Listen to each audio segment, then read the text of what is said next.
let's get it, everyone. Yeah. You already know what it is. TC. What's good, everybody? Let's go. We got a special host today. Brand new. Introduce yourself. Well, I didn't know I was special, but I'm Nyron, and this is an endeavor for me. I'm somebody that loves podcasts.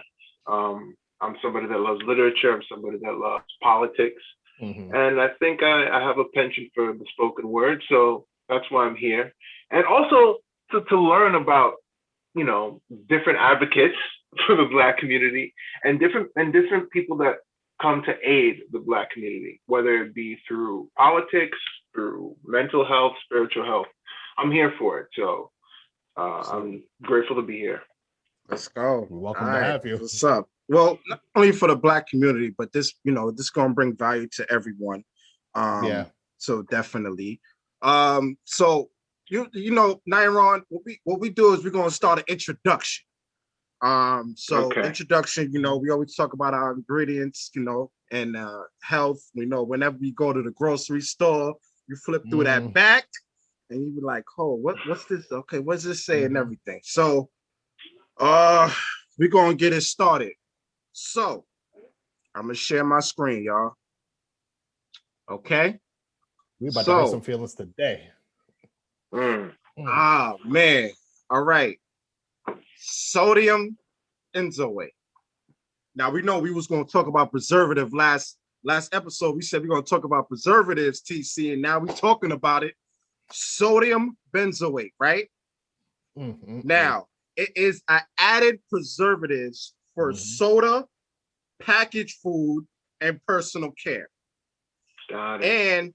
And it extends the shelf life. It's in processed foods. It's also in toothpaste, mouthwash, baby wipes, and so much more. Hold on.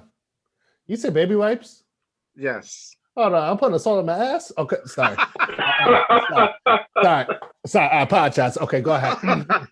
Look it up, TC. I'm telling you, look it up, TC. Yes. So now let's break down benzoate. Benzoate is an acid. And it's a good preservative, but the sodium is the chemical, the salt that helps to solve the problem. So according to studies, this is not natural. I'm looking it up, and this is man-made. Now I want to be clear, just because it said it is man-made, that does not automatically mean it is bad. Okay. I just want to make that clear. Now, sodium benzoate is an additive. Sodium benzoate also inhibits the growth of harmful bacteria, mold, and other, and other things, and like foods, and it deters spoiling. So, sodium benzoate is used in medication also, the counter medicine and the prescription ones. Okay. So it's in tablets that helps break down, when you swallow them. And sodium benzoate, it treats blood to evaded blood vessels of ammonia. Okay. So sodium benzoate has health concerns. This is when you're eating that okay. So of course you see it on the Pepsi. This is the health concern when you see that sodium benzoate. It promotes inflammation. According to studies, it promotes cancer development. It causes ADHD if you continuously drink this. And when you are drinking the soda of the beverage, it goes to appetite control. That's the exposure of sodium. Benzoate decreases the release of leptin, the appetite hormone. Okay, it also causes allergies. So since this causes allergies, you of course you'll get a reaction to it. So as for the medicine, the sodium benzoate, it helps treat certain conditions, which is to me, honestly, it's kind of a little confusing to me. I don't want to sound like a hypocrite, when I studied this, but it's pretty much like the medicine. It's a good treatment, but it can cause side effects. Mhm. So the medication, the benefits is the sodium acid. Sodium acid, I don't have to talk about it, a lot. You feel what I'm saying? So these are the stuffs, and like I said, guys, I'm getting this from the internet, the sodas, this is where you can find sodium benzoate when you are consuming them. Okay. Wow. Bro, hold on. You got my KC barbecue sauce on there. I mean, shoot, I didn't put it there. I didn't put it there. Remember, I'm sharing this off of the internet. Why are you doing this? They got mods? What up? You see, they got mods, man. Right. That's mods. You see Smuckers? Like it's in the cut. Just look at me like, yo, I ain't that great. I'm okay, but you want ADHD? Shush. Well, honestly, if you look at this stuff objectively, we're not supposed to have any of this anyway, except for maybe the talk pickle. to them. That's facts. That's facts. The lemon juice, though. Which one is lemon juice? I can't tell. The lemon. I'm kidding. It's a joke. But yeah, that's pretty much it. Anything before we get to the sodium phosphate? Mm-hmm. Nope. All right. So let's get to sodium phosphate, which is, if you see that polyphosphate also, that's the same thing as sodium phosphate. So sodium, we all know what it is. So it's just a different term. Okay. Yes. So sodium phosphate is in deli foods, fast foods, meat, processed meat, baked goods, and canned tuna. Sodium phosphate, it thickens the food. It cures the meat, the meat products, and it keeps the bacon and the deli meat moist. So it helps dough rise, but keeps water and oil mixed. It balances pH levels in processed foods. Now, sodium phosphate uses in food additives and can impact health differently than a natural phosphate, which is it's observed different than in the body. I'm gonna get to transodium phosphate in a minute. Let me just so the aid effects to sodium phosphate is the effects of this is what I looked up. Vomiting, headaches, reducing urine, bloating, abdominal pain, dizziness, irregular heartbeat. Now, the people that should avoid sodium, these are the things that you should avoid sodium if this affects, if this, if you get this effect. So now, it does also slow your bowels, heart failure, and also allergic reactions. You feel what I'm So my question is, people who is like diabetic or have like Crohn's disease, for example, they got to be careful of these products, basically. I agree. People like that definitely should be. I agree. Definitely, that's diabetic should, be careful. What's killing me is that all these cereals we've grown up with and have eaten on a daily basis. Not wrong. We're about to get to transodium phosphate. We're about to get to I'm telling you now. Anything for sodium phosphate before we move to it. Another thing is it's in eggs, fish, poultry. You're good. Cured meat. Anything before we move on to transodium phosphate. I got nothing. All right. Trisodium phosphate is the last one before we get to our guests.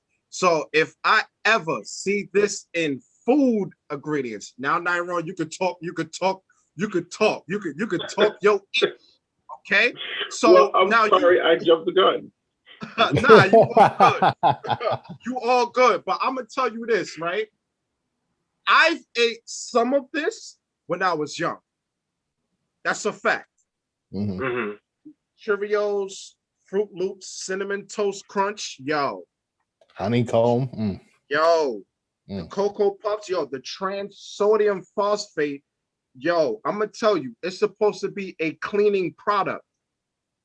Really? Look it up. I'm telling you. Really? Wow.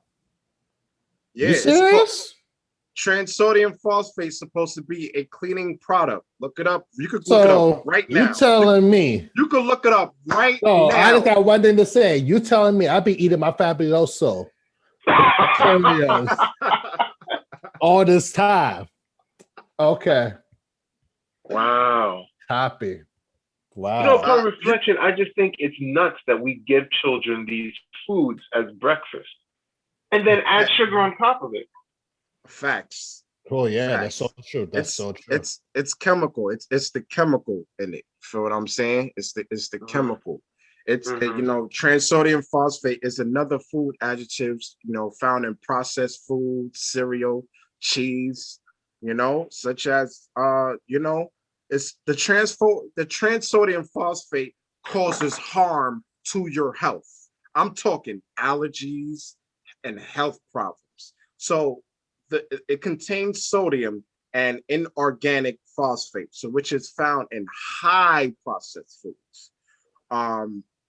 So the ingredients that are used to decrease is the acidic and improves the texture of food, like baked goods and added meat, seafood, and so much more. My question is like, if Trisodium phosphate is supposed to be like a cleaning product or something like that, then why did you put it in cereal? That's just my question. You feel what I'm saying? So yeah. That's a Because they're out to get us, man. They're out to get us. You said they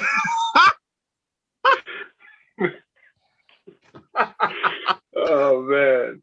Yeah, I just I think this was really informative. I'm really absent-minded about the things I put in my body. I just think if it tastes delicious, I'm eating it. But as I get older, things are aching when I play basketball. Yes. Things are slowing down, right? So I think I do have to pay more attention to the things that I eat and how they might have affected me over the years. Because I'm almost 30. I've been eating these products for as long as I can remember. I can only imagine the long-term irreversible damage these types of foods have done to my body already. Yes. Yeah. Absolutely. So, like, all right. So the thing is, right, is that like we tend to, and I'm glad you brought that attention. Like, we don't be conscious of what we are eating. And we just like the taste. And me and TC have said this plenty of times in like almost every episode. We consider taste instead of being conscious of how it affects us. So everything of what I'm like, what we talk about is basic information that you can look up, like, just Google it in the search engine and you can just see for yourself, what is it? Yeah. Right. That's nuts because I just had McDonald's like 2 hours ago and I feel awful.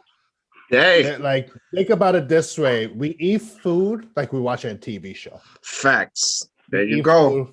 We eat food as its entertainment. There you go. Yes.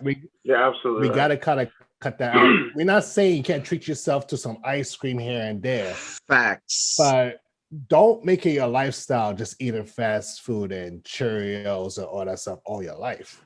Yes. Because that damage will come for you. I feel like personally, everything is moderation. I think that's the key with eating, because of course, it's healthy to eat a celery and a string bean 24 hours, but you would get tired of that. Yeah. Mm-hmm. So Yes. it's just like you just gotta split it. Like today, I want some soul food. I want them carbs. I want the starches. I want some mac and cheese. Hell yeah. Right. Yes. Yeah, But is it always good to eat that all the time? No. So you just got to split that apart. That's what I think. Yeah. Yeah. Absolutely. Well, I what I would say is it's what's daunting for me is that I could never get tired of eating McDonald's or KFC or Taco There you Bell. go. But See? I could get tired of eating the broccolis and the oatmeals and the fruits and vegetables every day. And it's just more evidence that they're out to get us. I think that should be the new name of the 'Cause podcast. you know They're why? out to get us. Because your body is so used to it. Facts. It's like Facts. a lifestyle for your body. So when you don't have that McDouble, you'll be like, damn, hold on, McDouble Tuesdays ain't happening. What's happening? What's going on? That's a fact. That's a fact. Like for me, like I try my best to cut out fast food. I still eat it here and there. My main thing for my dogs is some McNuggets.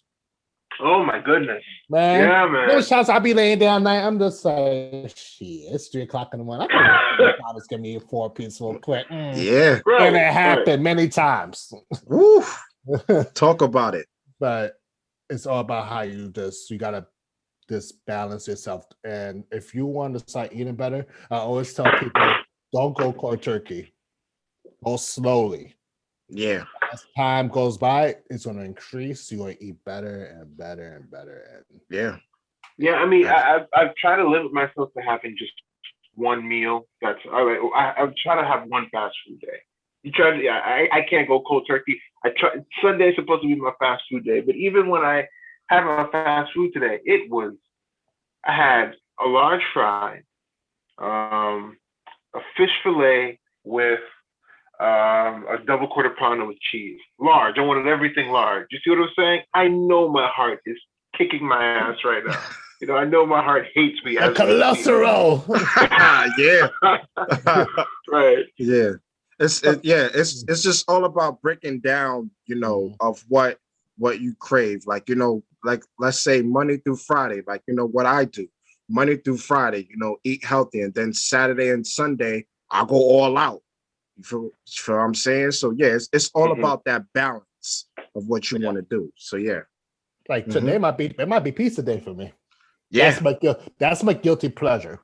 But I know Absolutely. I can't always keep eating that 24 hours. So you just give yourself a day. Like absolutely. You gotta live. Like Today was that day. And McDonald's, man. You could go to a Shake Shack somewhere. I'm loving it. I can get whatever I want at McDonald's. It's never anything bad. You could go and steal a chicken sandwich from Popeyes, so they used to Cajun. Oh, that's so good. But oh man, come back. Right. They got us, man. They got us on the hook. Hey, listen. Yo, Nyron is funny. He's like, they got us on the hook. I haven't ate McDonald's in years. How? But you're not missing nothing. Honestly. I disagree. You're missing a lot. You're missing all the tasty triphosphorus, sodium carbonates, whatever it was that you just. You know what McDonald's is? No, McDonald's, not for me. I'm good. McDonald's is good. that kind of. If you're stranded somewhere and you say, "Dad, I didn't eat now all day," McDonald's might be your last resort. But other than that, emergency. Exactly. You know what you get. Emergency purposes. That's it. Just emergency purposes. Man, I get McChicken real good. Like you get yourself into. Mm-hmm. But keep going back there, I can't do it personally. Yep. I can't. All right. The problem is I can, and I have to slowly wean myself off of it. I just go into the big fast food industries and just go take my money. You know what I mean? It comes down to discipline at the end of the day. Yeah. Mm-hmm. Absolutely. Mm-hmm. All right. Anything else before we get to our guests about advocacy? That's it for me. What about you, Nara? No, I'm ready to do this podcast. Okay. All right. Let's get it. We're ready. Yeah, we ready. We coming. All right, y'all. Let's get it. We're going to talk about advocacy. How to be an advocate. Let's bring our guests over. What is up, everyone? Already know what it is. That's good. What's going on? Listen, today we're going in this podcast, episode 19. We're going to be talking about advocacy. So, this brother right here, I've been knowing him for years. So, my brother, please introduce yourself. Hey everyone, this is Jahi Rose, Queens resident, and community advocate.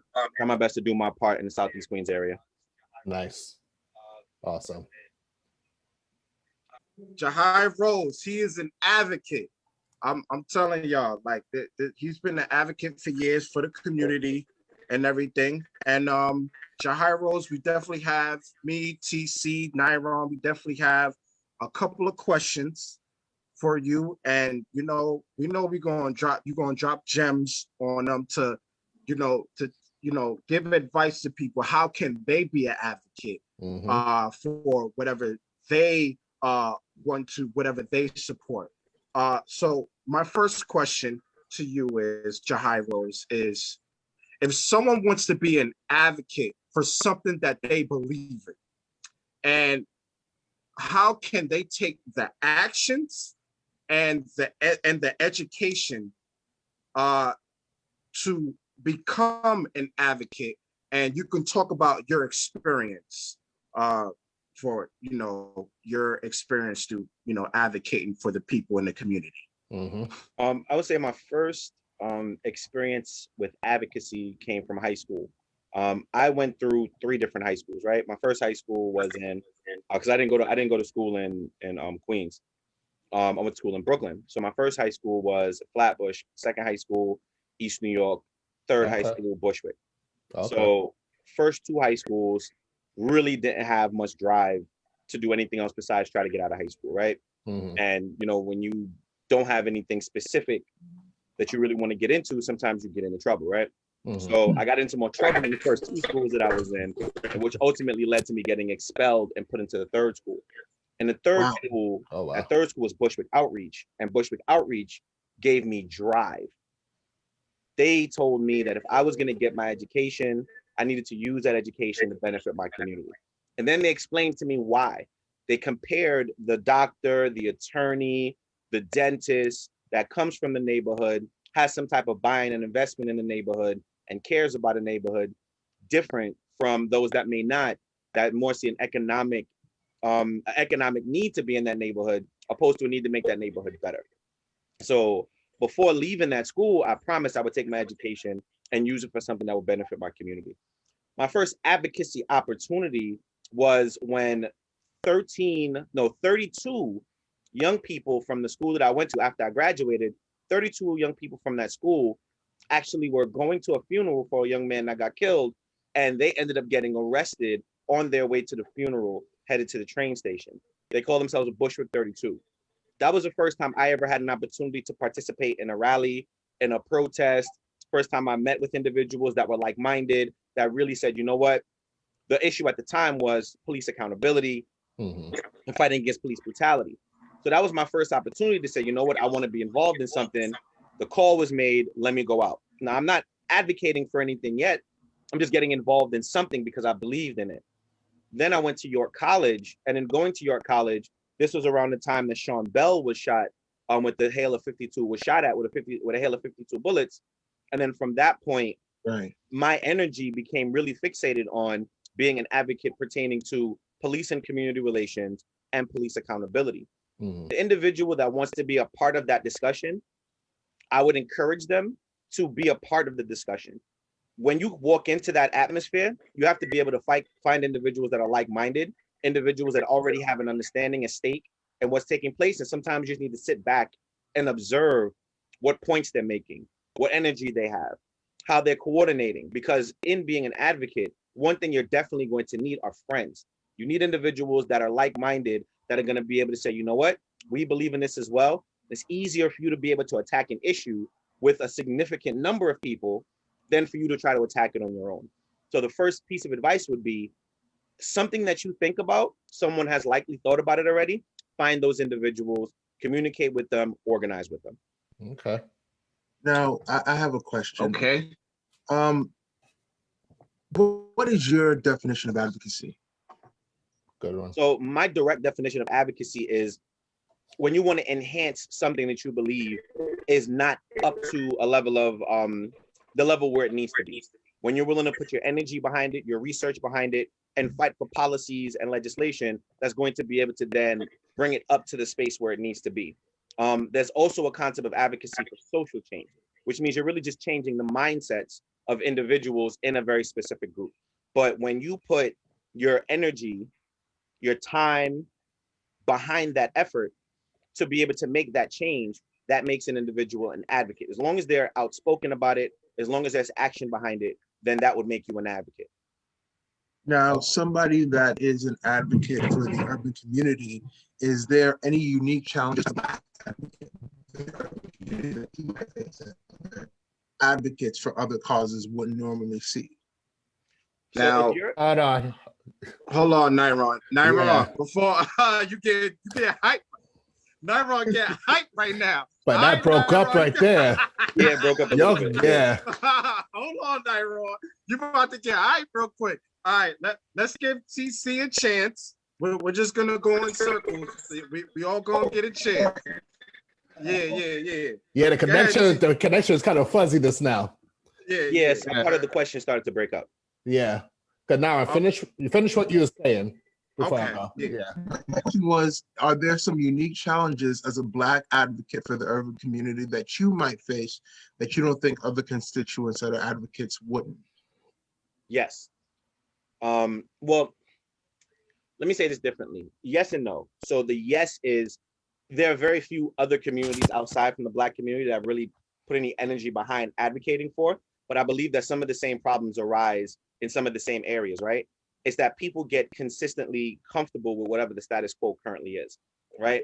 And I find that in Black communities, that are communities that I've specifically worked with, sometimes that energy behind, you know what, if it's not completely broke, then we don't have to be the ones to fix it. It's sometimes some of the things the problems that you run into. So it's like, we want to make some change, like we want change to be made, but it's not always that individual that you're asking to help you to make that change doesn't always feel a part of the solution.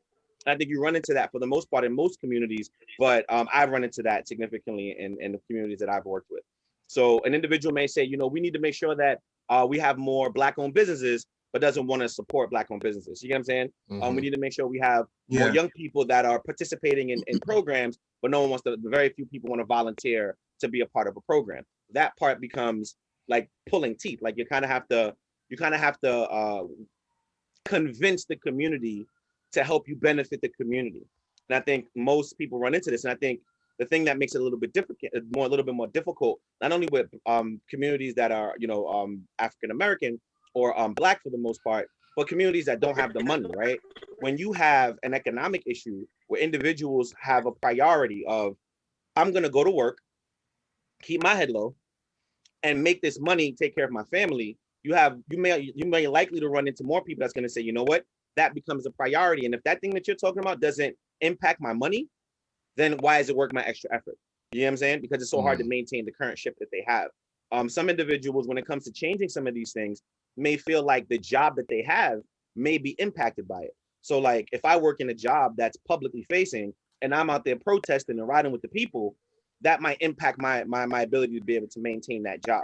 You know what I'm saying? So we have a tendency to find all of these connections to why maybe publicly being out there and helping might not necessarily be the greatest thing for us. So those are some of the issues that I've specifically run into, but I can't say that they're solely unique to Black communities. I can say when you have an economic issue, sometimes a community issue just it's not their priority. It's someone else's problem to fix. That's why you have elected officials and Al Sharpton and other individuals that you could turn to fix these issues. Not everybody feels connected to correcting it. Okay. Right, you can't see the forest through the trees. Correct, because sometimes we don't think that far. We don't think about how the young person that's in that neighborhood that needs guidance could possibly be the young person that bullies your young person, right? We don't always necessarily see the connection between the lack of Black-owned businesses being the lack of circulating resources back into our own communities that could possibly lead to our communities being more self-sufficient. So if we don't see that, because the priority right now is taking care of home, then sometimes it doesn't feel like it's worth it at all to some people. But then there are a lot that do see it. And I think one thing about Southeast Queens is in no way, shape, or form lack advocates.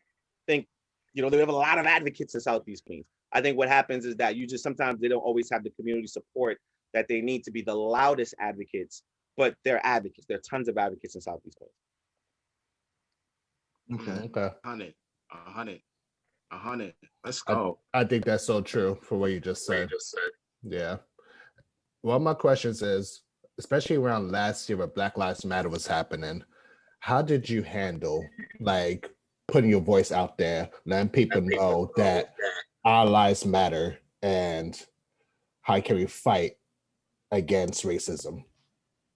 So the funny part is that, like, one of the things that I mentioned was the ability to be able to maintain, right, when it comes to on a regular basis. Last year was a very difficult year because in my personal capacity, my job already responds to police accountability, right? My everyday regular job responds to police accountability, but we have to do that in a way that's non-biased. So I would not be able to publicly make us or take a very specific stand regarding Black Lives Matter or anything else, because my job has to stay neutral. You know what I'm saying? So Yeah. my very specific contribution is, in my personal capacity, I now have to do as many presentations as possible about what you do when a police officer is not doing their job appropriately. How do we now push for having a conversation about police accountability? That's the only way that I personally would be able to maintain the current job that I have and be able to still, with my level of energy, be able to say, you know what, it's time for something different. It's time for some level of change. So I put a certain level of passion into getting these presentations, having these conversations. Nonetheless, I wouldn't be able to do it the way that I did it back in college, where I could literally be organizing protests, leading protests, speaking at protests, and literally be on the bullhorn and in conversations with individual organizations. So to answer that question 100% honestly, I literally did my job as best as I could to be able to get the word out about how to hold police officers accountable for misconduct. But unfortunately, I couldn't do anything else beyond that. That's understandable. Okay. Now, as a director of constituent affairs at the New York City Council, can you give us a little bit more details to what is and how you use that position to further? Nyron. Say that again. Nyron. Say that again. Yeah. You going to cyberspace. I do a little research and I just have questions. That's all. Sound like you about to time travel, boy. No, right. All right. So Nyron, you was breaking up. You can continue your question, what you was gonna say. Wow, I'm breaking up. All right, so then that's probably bad on my end. You sound good now. No, as a director of constituent affairs, how do you use that position to further help with advocacy, especially in the urban community? Okay, so that was the capacity that I was in my previous job.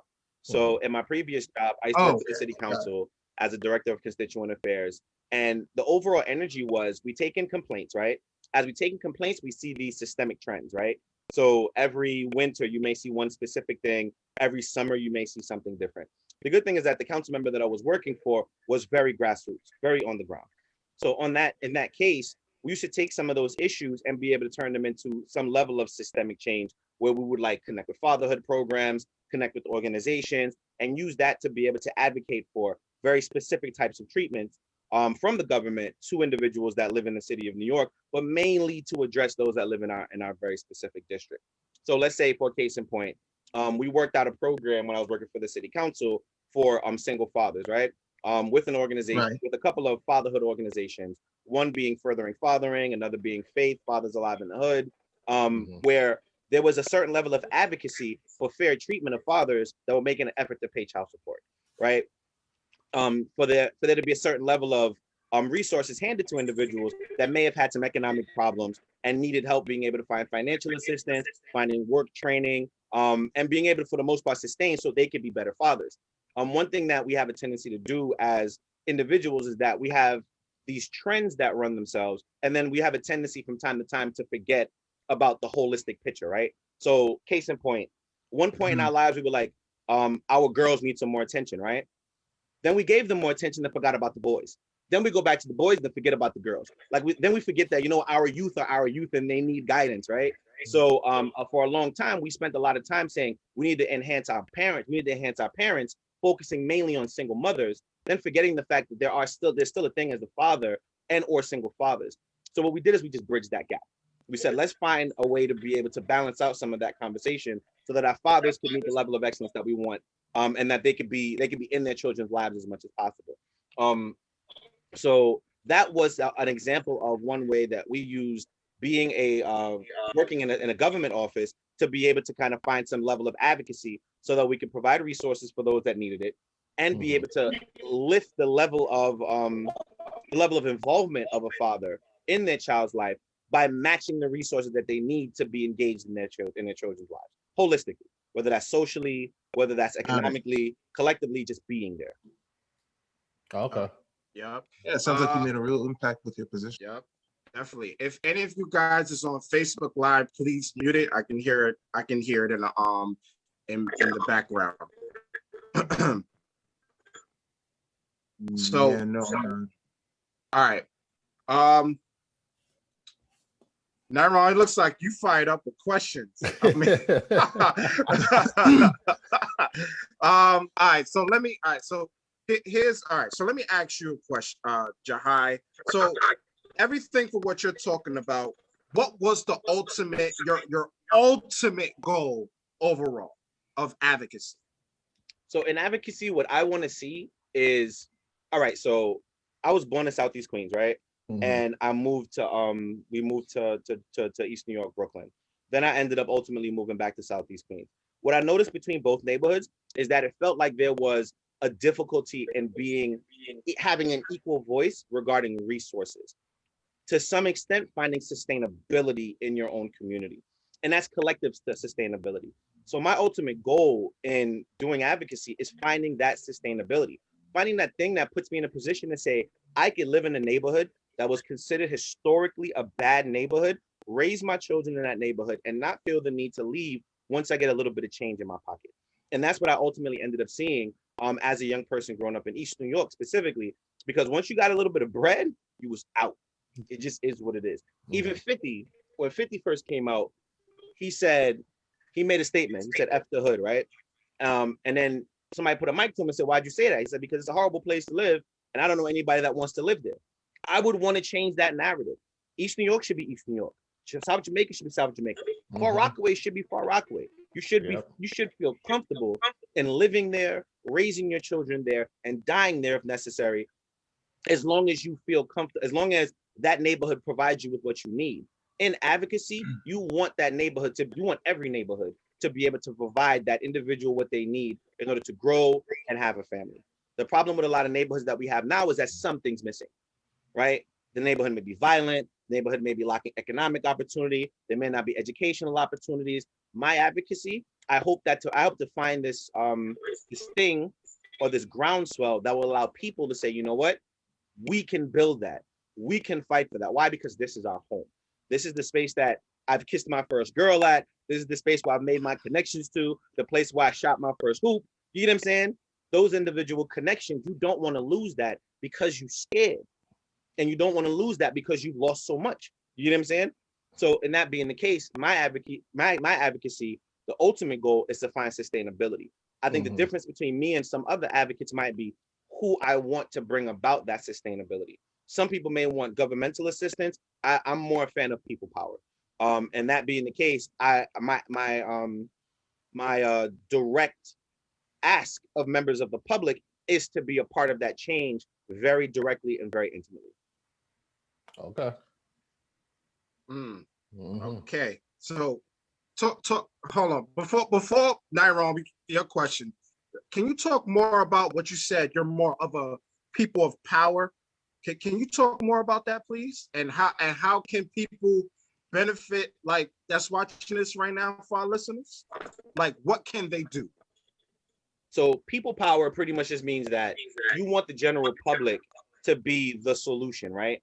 So some people may have noticed that I did this event and didn't really understand why, right? So 2018, I did an event called Laser Tag in the Park, right? And my goal was to get fathers to have some type of activity that they could do with their children, right? Overall goal really is to have a fun activity inside of the park where young people and their parents can come in. So the initiative was, hey, let's go to barbershops, let's get some guys involved, let's get some fathers involved, let's do this event. In fundraising for the event, I went to the hood. Like, I went to just general people that I knew, business owners, just average everyday individuals, some advocates. But my goal was get our men involved.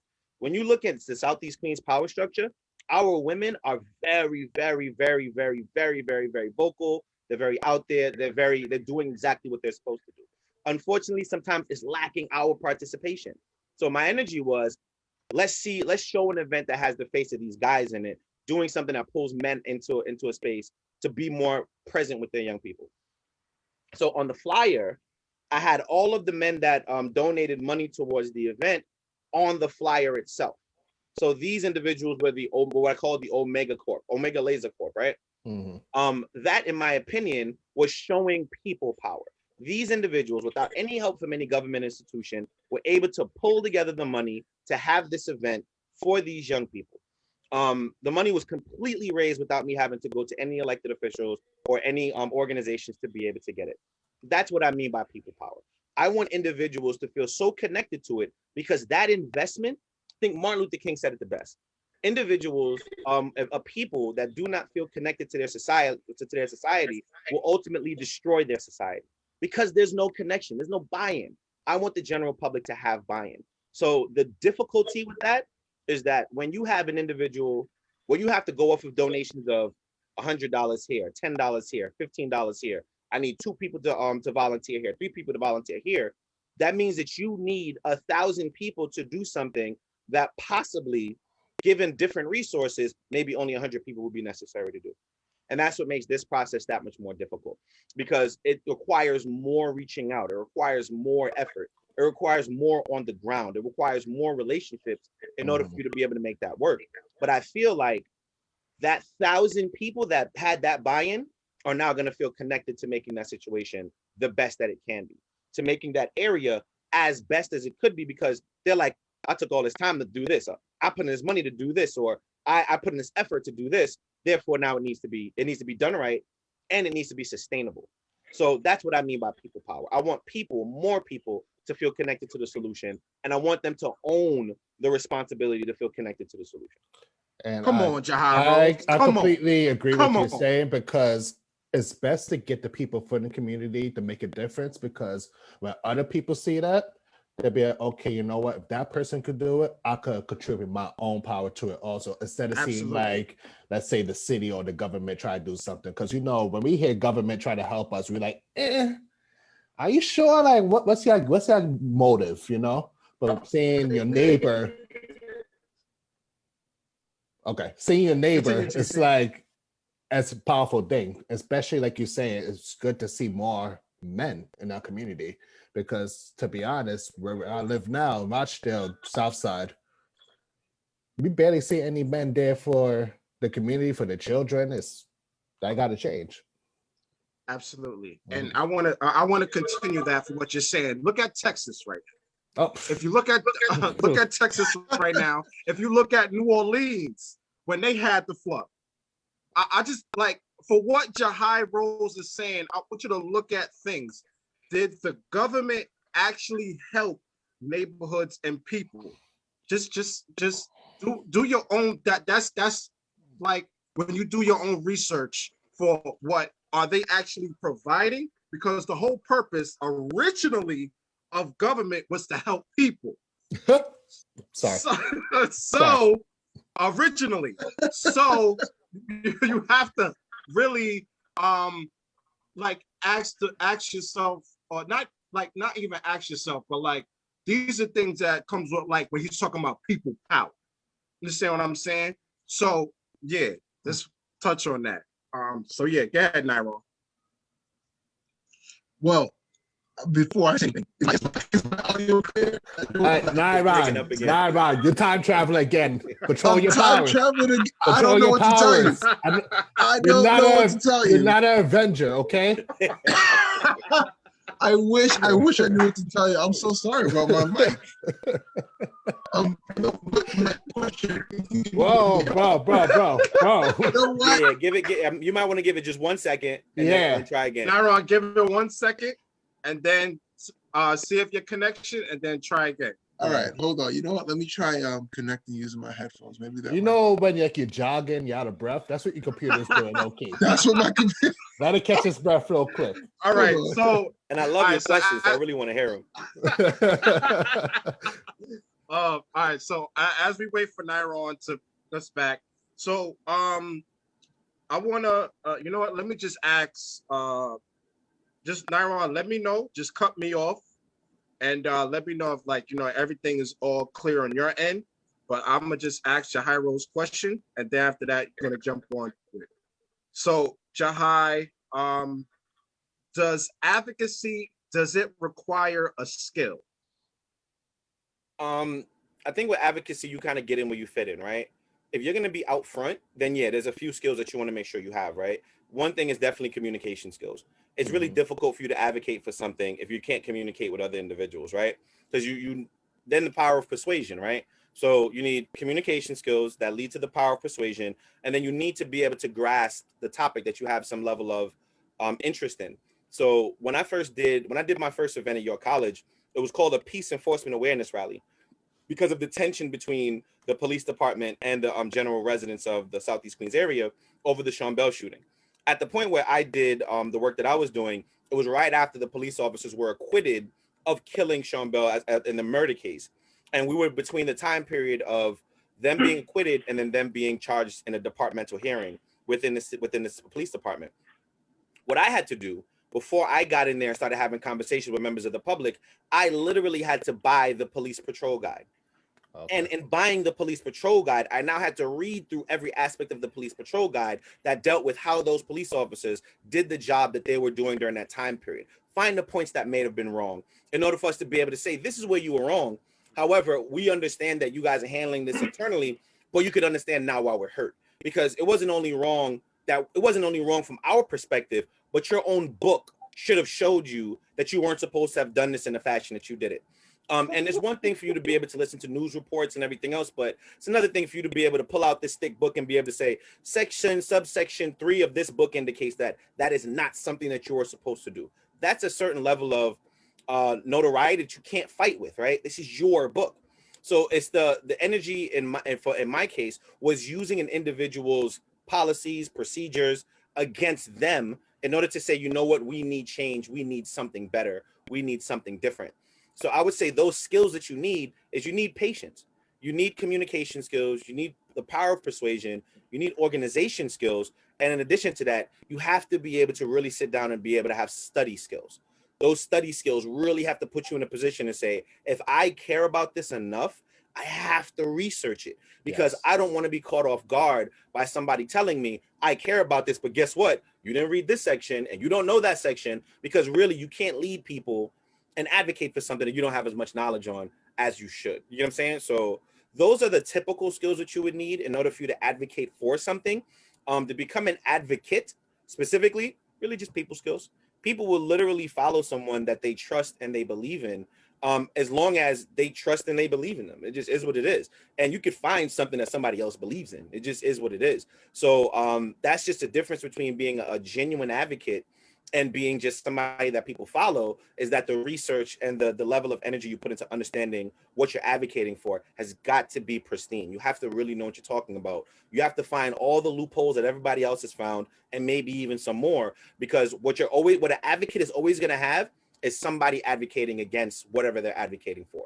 it's never going to be a perfect system, right? Somebody's going to be upset. So as you say, Black Lives Matter, you're going to find a what? An All Lives Matter. Then you're going to find a Blue Lives Matter. The advocate says, you know what? This is why Black lives, this is the reason why this statement needs to mean something to all three groups, to Black people, to those that believe that all lives matter, and to those that believe that blue lives matter. That's the energy and the level of dedication and passion that individual needs to have, in my opinion, to be an effective and a genuine advocate. Okay, now can everybody hear me clearly? Is there Come on, Nero. All right. So I put on headphones. No, it's still Nah, I bad. thought I'd get choppy again. Oh my God, I don't know what to tell you. I hear you now. It's like you All right. good at the beginning, but then it just goes down here, they come back up. It's like a roller coaster. You know what? This is a $2,000 laptop. I need my money back. Is what's really happening here. I clearly need my money back. Is that a MacBook? Ooh, this is No, but if you can hear me clearly, outside of the lack of individual incentive in the community, can you name some external factors that might prevent you from succeeding in terms of being an advocate? Hold on, Nairon. You said external. Ask that again. External influences. You know, Okay. because you know, Influences. you listed some of the problems within our own community of how we fail to advocate because a lot of people lack incentivization, or they say they want to do one thing and their actions don't reflect what they want to say. But are there also like maybe some external forces, maybe some governmental policy, things along those lines that might prevent you from really achieving your goals as an advocate for the community?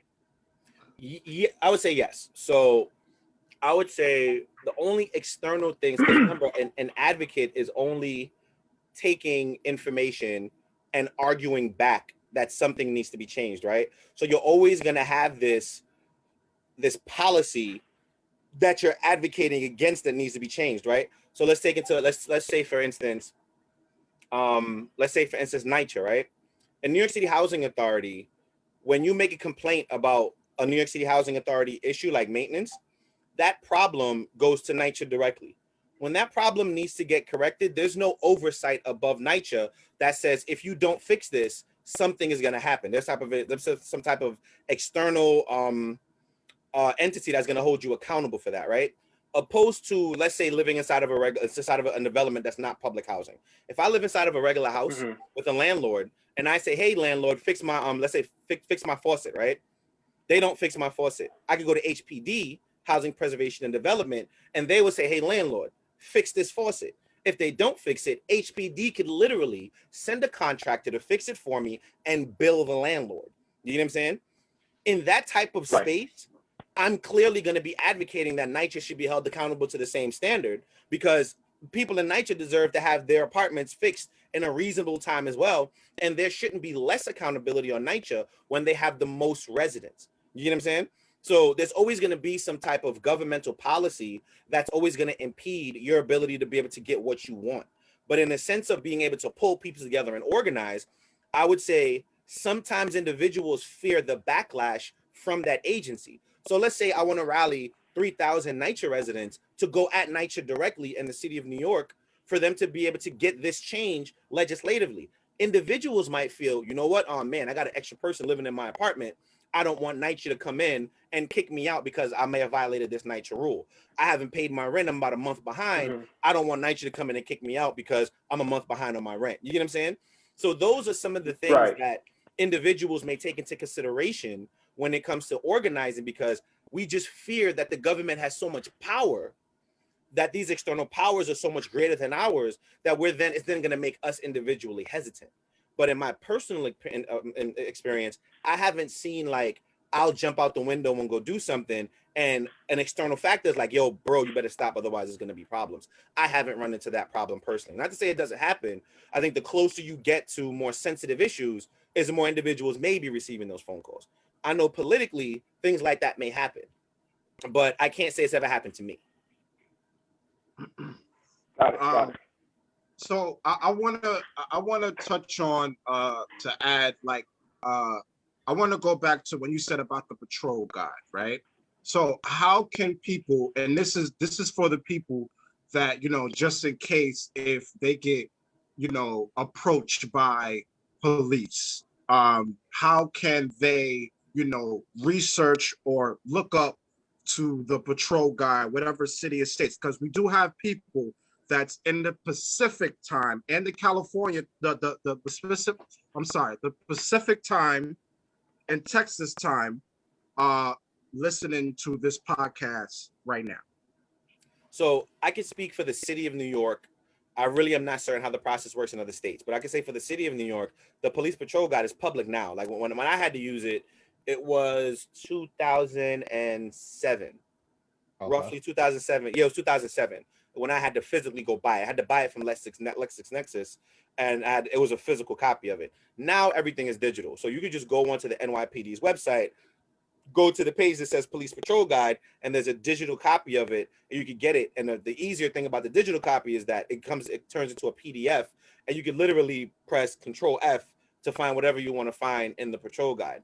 Now, hopefully other states have adapted, or other cities, I should say, have adapted to using the same method, so that, because the patrol guide is not a private document, right? It's public record. So hopefully in other states, it is also public record.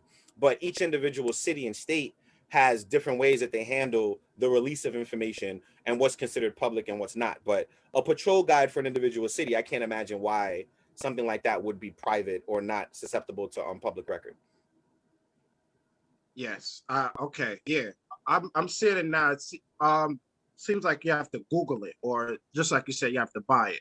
So yeah, absolutely. Thank you for that. TC. With COVID happening and the whole pandemic and stuff, have you found like social media platforms helping people like advocate, like stand up for certain rights nowadays, like Facebook? And do you see that's going to be like, is that the way to go now, or still going to rallies in person will always be the way? I think with COVID, and this is gonna sound. Give me a second to put it together now. With COVID, the fact that people are still willing to congregate to show that they believe in something pushes a stronger message. Okay. However, the consistency in doing that with Facebook and Instagram means that you could fight on a simultaneous plane. So it's like you can't not see this stuff, right? So if I'm trying to relax and I'm scrolling through Facebook and I see protests here, conversation here, you've already locked in my Facebook market, right? If I see the same thing on Instagram when I'm trying to chill, right? Like I think My Son the General, is everyone here familiar with My Son the General? Yes. Son in general. No. He used to be a rapper with he used to be signed to 50 Cent's label. He did a little bit of battle rap. But now he's a advocate about police accountability. Yes. So him and Tamika Mallory a lot of times work together. So he has a ton of discussions about like Facebook Live and Instagram Live. And he has these discussions, right? So then you'll either see one of three things when it comes to advocacy. You'll see a Facebook Live, Zoom type of hybrid like what we're having now, where people have an opportunity to look in, right? You'll go on YouTube and somebody will have the same conversation, or they'll be having a discussion about the matter at hand. You go on Instagram and you'll see somebody talking about it or live streaming from a protest. I say that to say all this. We never want to negate any process when it comes to advocacy, because advocacy is about visibility. It's about having the conversation. It's about saying that this thing possibly wasn't spoken about enough at one point and needs to be spoken about more now. And these individual perspectives, which probably weren't heard before, need to be heard now. So I wouldn't use one to say that one is a better option or another is a better option. I think using them both adds on to an arsenal, because we're in a space now that you can never be on television, never reach an individual that is of TV status, but still be able to get the message out to thousands, millions of people. You know what I'm saying? But sometimes that visual of just thousands of people getting together is like, you could use Facebook and social media to enhance that. But nonetheless, people being willing to get out in a dangerous environment and do something, in my opinion, is always going to be a wave of getting individuals' attention. Okay. Let's go. Let's go. Okay. Everyone, Nairon will be back. He just got technical difficulties. Nairon will definitely be back. So my question to you is, how do you advocate for someone that needs your support as an advocate to first, how can they reach out to you, and how can you support them? Okay, so from working from the city council and from just networking as an individual, I have a tendency to connect with individuals, organizations, so that if someone does need help, I'll be able to do so. So if an individual wants to connect with me, they could use this phone number, 929-888-7673. The last four numbers spell out the word Rose. So it's a 929-888-ROSE. If an individual wants to connect with me, I would say it's better to text than it is to call, because my days are so active sometimes that it's hard to be able to pick up the phone. But that's the best way to get in contact with me. My email address is advocate, common spelling, at JAHIROSE.info. So only ways right now I can advocate are a bit sparse. So I do still have connections to city agencies. I still do have connections to organizations. I like to be that individual point person that could put you in the right direction. So if you do need something that I can't physically provide, then I'll be able to at least point you in the right direction. I will be honest. I'm not the tell-all, catch-all individual. Like when I was with the city council, it was a lot easier for me to be able to pull individuals together because the power of the city council is a different power, right? Mm-hmm. But as an individual, people still pick up my phone calls. So if an individual could think of something that they needed help with, they can feel free to give me a call, and I'll help any way that I can, or at least point you in the right direction. Yeah, guys. Yep. Absolutely. One of my questions is, I know we're talking about like how to fix things from the ground up from neighborhoods in our community. Do you think in schools, should we have programs for children to get into advocacy, to start learning like how, like basically building leadership, building that social intelligence, I should say, like to help them, fight for something? I think that every school should at least have an elective Mm-hmm. that allows young people that think that they want to go in that direction to at least be able to give a basic level of it, right? Mm-hmm. So I think a long time ago they may have called that, like it might be an elective of a civics class. So let's say today you learn about politics. After I learned about what after I learned the difference between the federal, state, and city, and then learned about the different branches of government, executive, legislative, and judicial.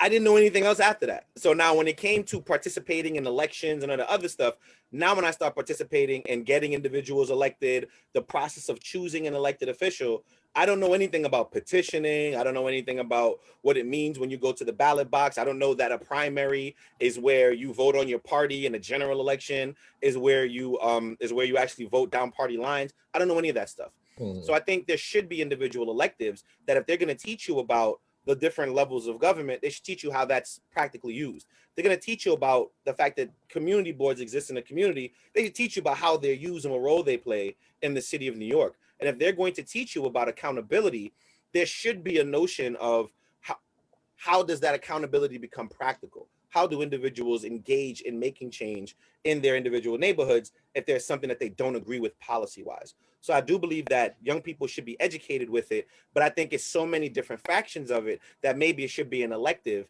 that a young person may then choose to take, so that if they want to go in that direction, if they learned it on a primary basis and it sparked their interest, they should then be able to venture off into that space. Okay. And I think that should start at a high school, junior high school. I think that should start at a junior high school level. Because when I was in junior high school, I was able to run for student representative.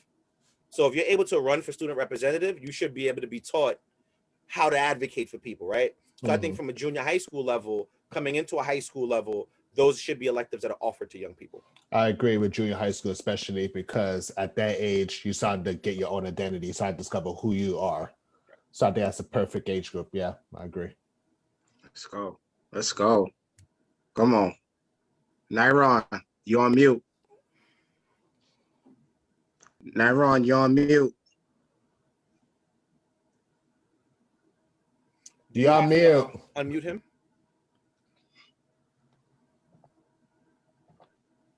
Okay. There we go. All right. Can you guys hear me now? Yes. Yes. Oh, thank God. You know, that was terrible. I'm sorry, folks. Terrible. Oh. I had to go on my own little adventure. I had to download Zoom, then I had to sign in, then I had to play with the camera You're all angle. good, Naron. You're good. All right. What's your question? No, as an advocate, you know, we say the term urban community, but, you know, urban is just another way of saying Black community. How does the quote unquote urban community deal with gentrification? Because I feel that it's a huge threat to advocacy for neighborhoods that are changing and the change is coming out of our own control. Got it. So you have to find where the control is in gentrification, right? So I think when people think about gentrification, they think about people coming in, sweeping in, and taking property, right? The thing about taking property is that you have to first own property for it to be taken away from you. So one of the spaces that you have some level of power is that your individual business owners and your individual private homeowners. Those individuals take a large stake in what could be reasonable when it comes to gentrification. So think about it like this, right?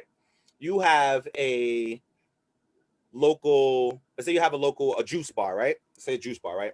So you have a local juice bar, and that juice bar is hemorrhaging money. They're not making enough money to sustain themselves, right? When I think gentrification, I'm thinking vulnerability. So I'm thinking the first place that I'm going to start with buying out is going to be that juice bar. So one of the ways for you to be able to combat gentrification is to make your neighborhoods businesses viable. You shop and you spend your money where you live, because if that individual is not willing to sell, individuals cannot take that property. You get what I'm saying? Like when people say, "Oh, I saw Starbucks pop up in my neighborhood," that Starbucks doesn't typically come from a vacant lot. They've bought out a property, and when they've brought out that property said, "You know what? For whatever money you offer me, it makes more sense than me sticking around. So I'll take that money and I'm out of here." That typically starts a domino effect. That domino effect goes to the building next door, where they'll say, "You know what? They bought me out for $2 million. You ain't never gonna make a $2 million here. You might as well get out of here when I get up out of here." You get what I'm saying?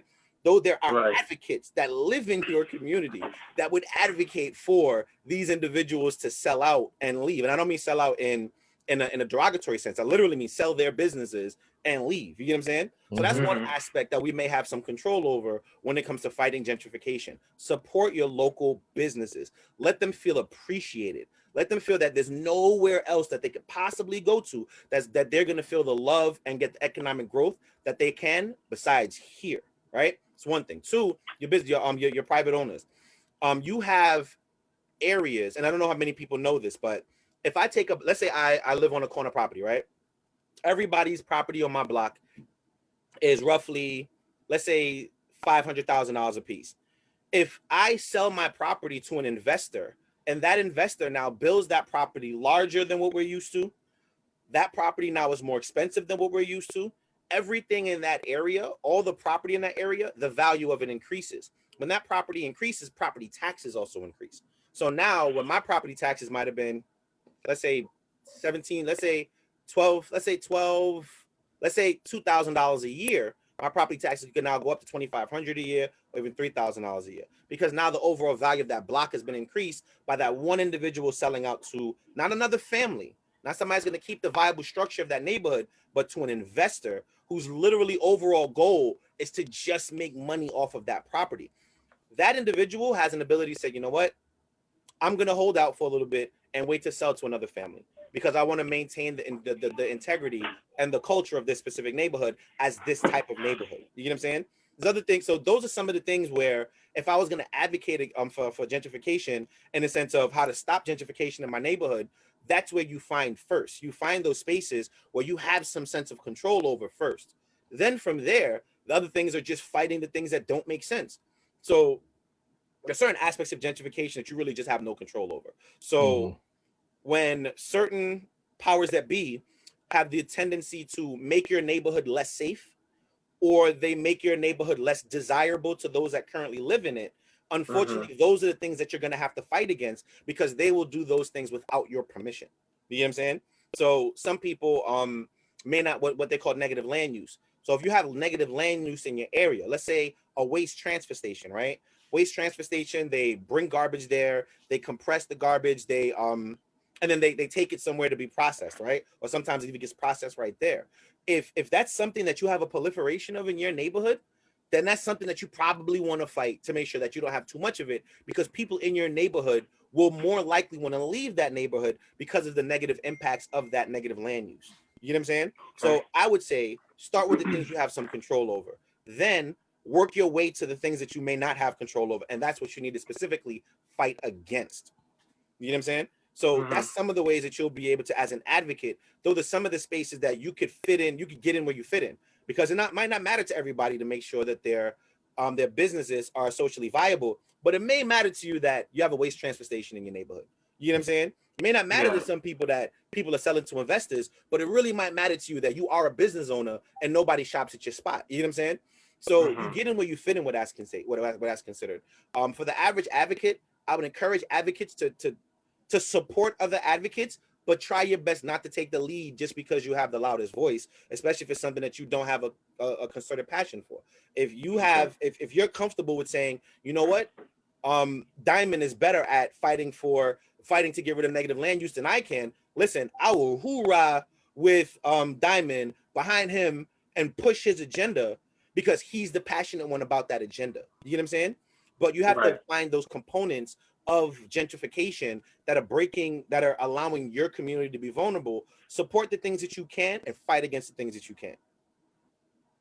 Let's go. Yeah, Let's well go. said. Well said. Let's go. Yeah. Absolutely. And also for our listeners, we did talk about real estate in episode 11, so you can definitely on that.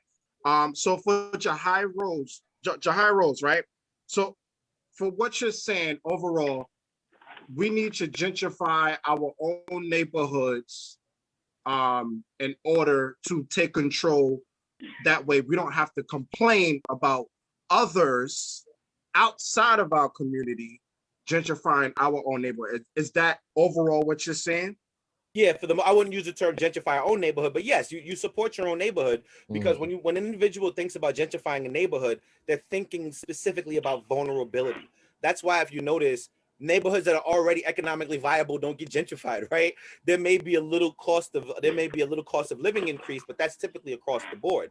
So if the price of coffee goes up in Forest Hills, price of coffee is going to go up also in Jamaica, Queens, right? But when I come to take over a neighborhood, from an economic standpoint, I'm coming for a neighborhood that I believe needs fixing, right? So in me fixing it, I'm thinking in my mind, you know what? If we raise this here, if we move this here, if we change the quality here, this will in fact be a better neighborhood. And people typically do that with neighborhoods that they already believe are vulnerable in one way, shape, or form or another. And a lot of times those are neighborhoods that are economically vulnerable. Got it.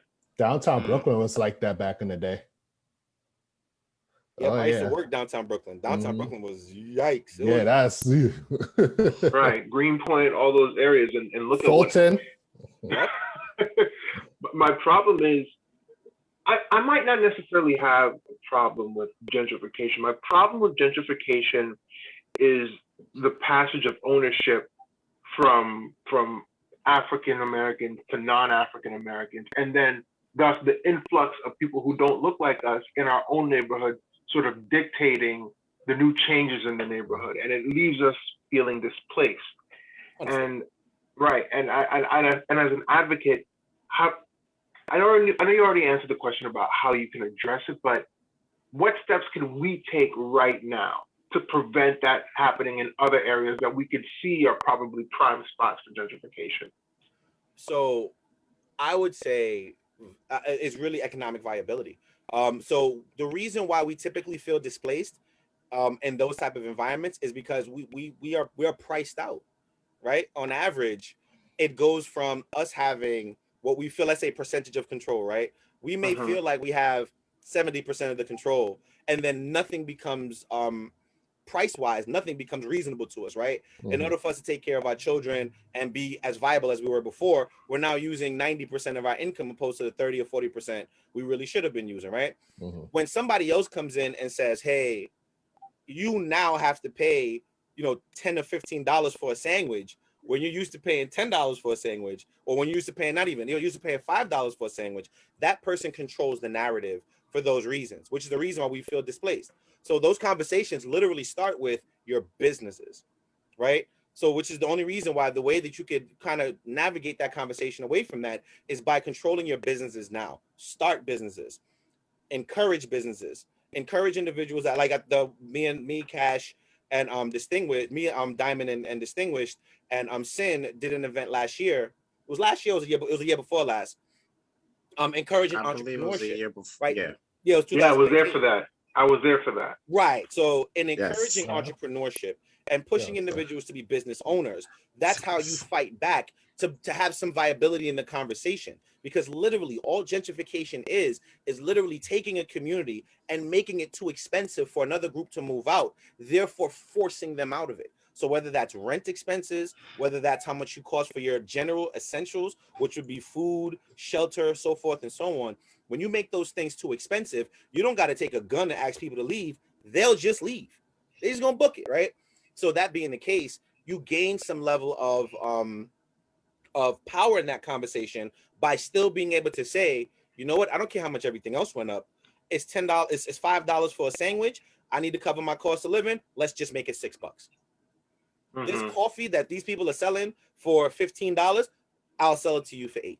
You know what I'm saying? As long as you're able to be viable, and as long as there's an economy of scale regarding a lot of people coming to that location to get their coffee, a lot of people buying their sandwiches there, as long as there's support, there will always be some sense of control.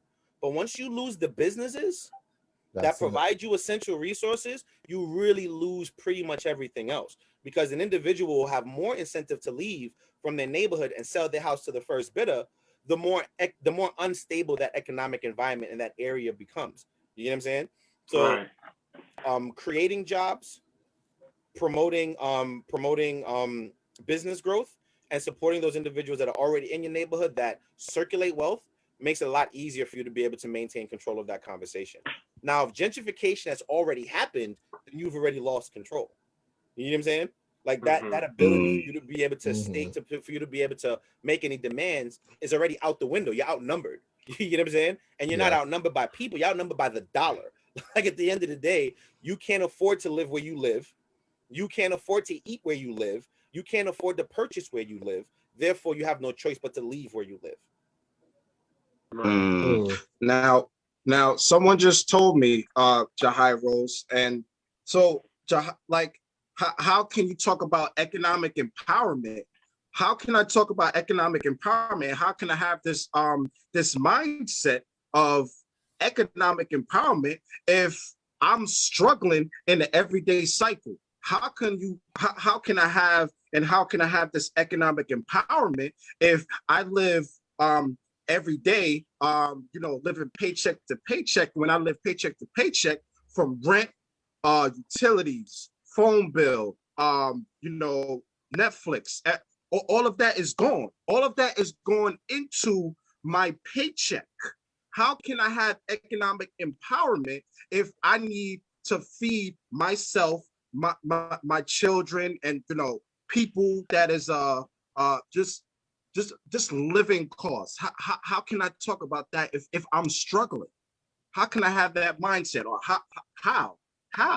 So I think the notion is still getting in where you fit in, right?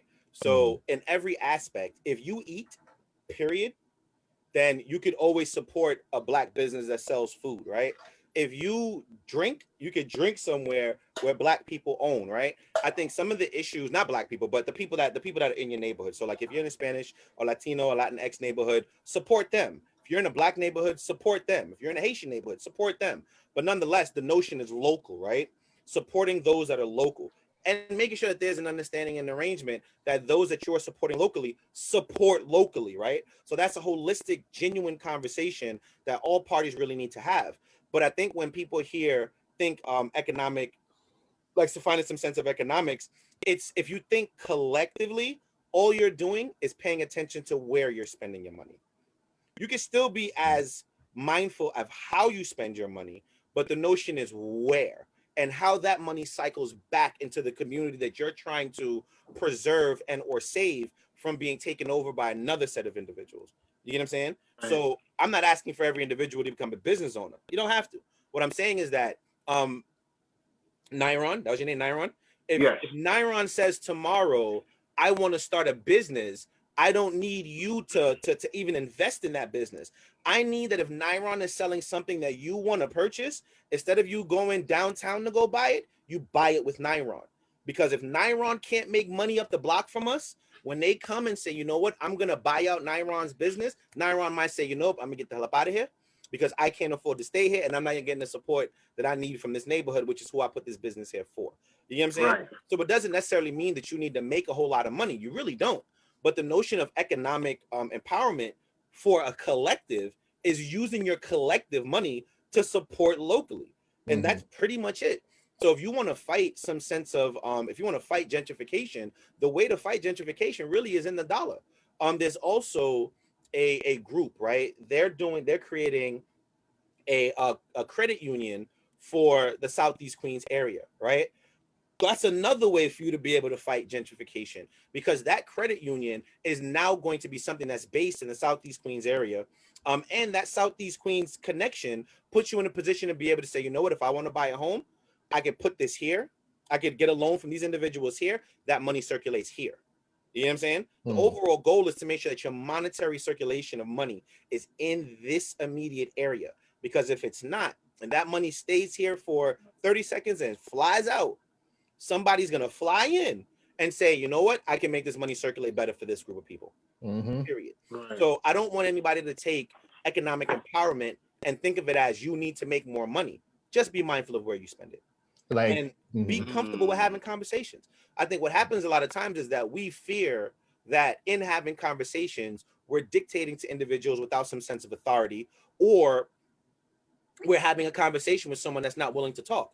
But you'd be surprised. Some of these business owners really want to know how they could be more invested in the general community. As I mentioned before, when I did my event, it was business owners, everyday individuals. It was the place that we had it was a local the place that we had the meeting where we started where I pitched the idea was a local real estate investor. So that black men, you get what I'm saying? So all those things being consistent, I think if we're concerned about making sure that we want to understand how our money is being spent and how it's being circulated, it's nothing for an individual to say, you know what, I'm going to hold a meeting, give out some flyers to some local business owners, and let those local business owners know we want to talk about economic viability here with you. I don't think there's any issue with 15, 16, 30 people getting together and saying, there's a business on this block that's closing down. How do we make sure that we can now fill that closed business with something that we want to see by somebody that we want to see? You know what I'm saying? It's just a matter of getting together, talking to each other, and with the resources that you do have, actually using them for the sake of benefiting the collective. And if money is not your resource, then maybe you could be the one that walks up and down the block and gives the individual the pamphlet. If not, then you could be the one that creates the video that lets other people know that this is the conversation that's being had. You get what I'm saying? But get in where you fit in. Feeling like you're not a part of the solution is a part of the problem. So that being the case, get involved somehow. It doesn't always have to be money, but get involved somehow. And that's typically where we fall short. And a lot of times when it comes to gentrification, some people see that vulnerability as if I attack little by little, they're not going to get together until we write about the takeover anyway. At that point, it's pretty much too late. If you don't duck until after you get hit, what'd you duck for? You get what I'm saying? So that being the case, it's about timing. So basically, like an easy way to start, like you said, just go support your local mom and pop shops, buy a coffee, a little bacon, egg, and cheese. Something simple like that goes a long way, basically. Yes, it does. Absolutely. Okay. Especially if that mom and pop shop. I did an event out in Staten Island, and I'd never seen this before, right? The people in Staten Island pulled together. It was a local mom and pop shop, and they pulled together an event where they literally had vendors out front and they did a giveaway. Right? They did a community event literally right in front of their store on a regular main street, and I've never seen that before. Right? But for the average mom and pop shop, individuals may not see that happen in their communities. If you don't, it may also be coupled with, let's have a conversation about something like that maybe being possible. You know what I'm saying? Because it's one thing to just support locally, but you also have to have that conversation about how that business is going to support locally as well. So if they have resources that they need to purchase, hopefully you would prefer that they purchase those resources from another business locally. Reasonably, right? You want to make sure that if they have something that, let's say if there is an individual in a NYCHA development that creates styrofoam cups, right? If they create styrofoam cups, maybe they could purchase the styrofoam cups from this individual that lives in NYCHA, opposed to purchasing it somewhere else. But you need to be able to have that collective conversation, because that conversation can't just be, I'm spending my dollar here because you're here. It has to be, I'm spending my dollar here because that dollar is going to stay here longer. You know what I'm saying? So it's both parts. So it's one and the other that has to be a part of that conversation in order for you to really fight back against what will be considered that vulnerable state that then leads to the opening up of gentrification. Okay. Now, Okay. my follow-up question would then be, are there new tactics that we can think of, or are there new tactics that you're trying to employ to make sure things like that are actually realized? Because I feel like I know we've had this conversation for centuries now, ever since the end of slavery, ever since the ending of slavery and the beginning of Reconstruction. Whenever we build, they tear down. Whenever we build, they tear down, and it turns into this vicious cycle, which leads us back to this conversation. So, are there any new innovative ways to make sure that people can keep the dollar in the Black community as an advocate? I think that it's just a matter of encouraging growth, right? So one thing that I do is, if an individual comes to me and says, hey, I want to learn how to create this, I want to learn how to start this. If that individual doesn't have the expertise to be able to do that, and I do, I help that individual to create this and help that individual to start that. So that, in my opinion, is educating ourselves with those loopholes that a lot of times are hidden from us. And they're sometimes they're hidden in plain sight, right? The average person is not just going to walk up to you and say, hey, this is the way you start a business, especially if they're trying to start a business, right? This is the way that you do your taxes, especially if they're the ones that want to get paid for doing your taxes. But nonetheless, in that connecting people, I think one thing that we didn't do before, that we now start doing in this era, is that now we're able to directly connect people to the resource that they need to get that thing started that they need to get started. So back in 2017, 2018, on my website, we started going Black business to Black business to Black business, and video and interviewing them about what they do in those as a Black business, as a local business, to benefit the community, what resources they provide, and how they could be a resource to the community itself. I think that is an additional tactic that you could use to, one, foster that conversation about Black-owned business, right? Two, those individuals also gave the tips of the trade regarding how they started their businesses. All the individuals that they went to in order for them to be able to start their business. Not worrying about the fact that somebody's going to create a business just like it right next to me, but really genuinely feeling like, if I could do this, you could do this. This is how I did it. I think, was it Just the Mess? Had a blog, and she was like, I hate it when you have a conversation with somebody and you're like, yo, you got into this industry, how do I get into it? And they're super hyper vague, right? And it's like, yeah, you got to work hard, and you got to, you got to connect with the right people. And she's like, well, who are the right people? And how hard do I need to work? Like, what's their phone number, right? Yeah, I hate people that speak in platitudes. It's one of the most agitating things Yeah. you could possibly go through. And you're like, yo, help me, right? Help Right. me. And they're like, you got to work hard. You got to stay focused. Come on, Sway. Come on, man. So, these individuals on the site, though, they were like, yo, listen, talk to this group. These are the individuals you need to connect with. You need to make sure that you have this, that. Get a contractor. Make sure that you trust your accountant. These are the group of places where you can find accountants. So I would say in this era, what we need to do is, in addition to the preach, you also need to do the teach, right? So in the preach, it's get out there, do something. But in the teach, it's this is how you do it. These are this is the framework for you to be able to build this out. These are the resources. Now, what I don't do is I don't want to do too much hand holding, right? If this is yours and you have the passion for being able to make it work, I'll work with you. But I also want to be able to create that drive in you that lets you know you can only have that stake in something you built.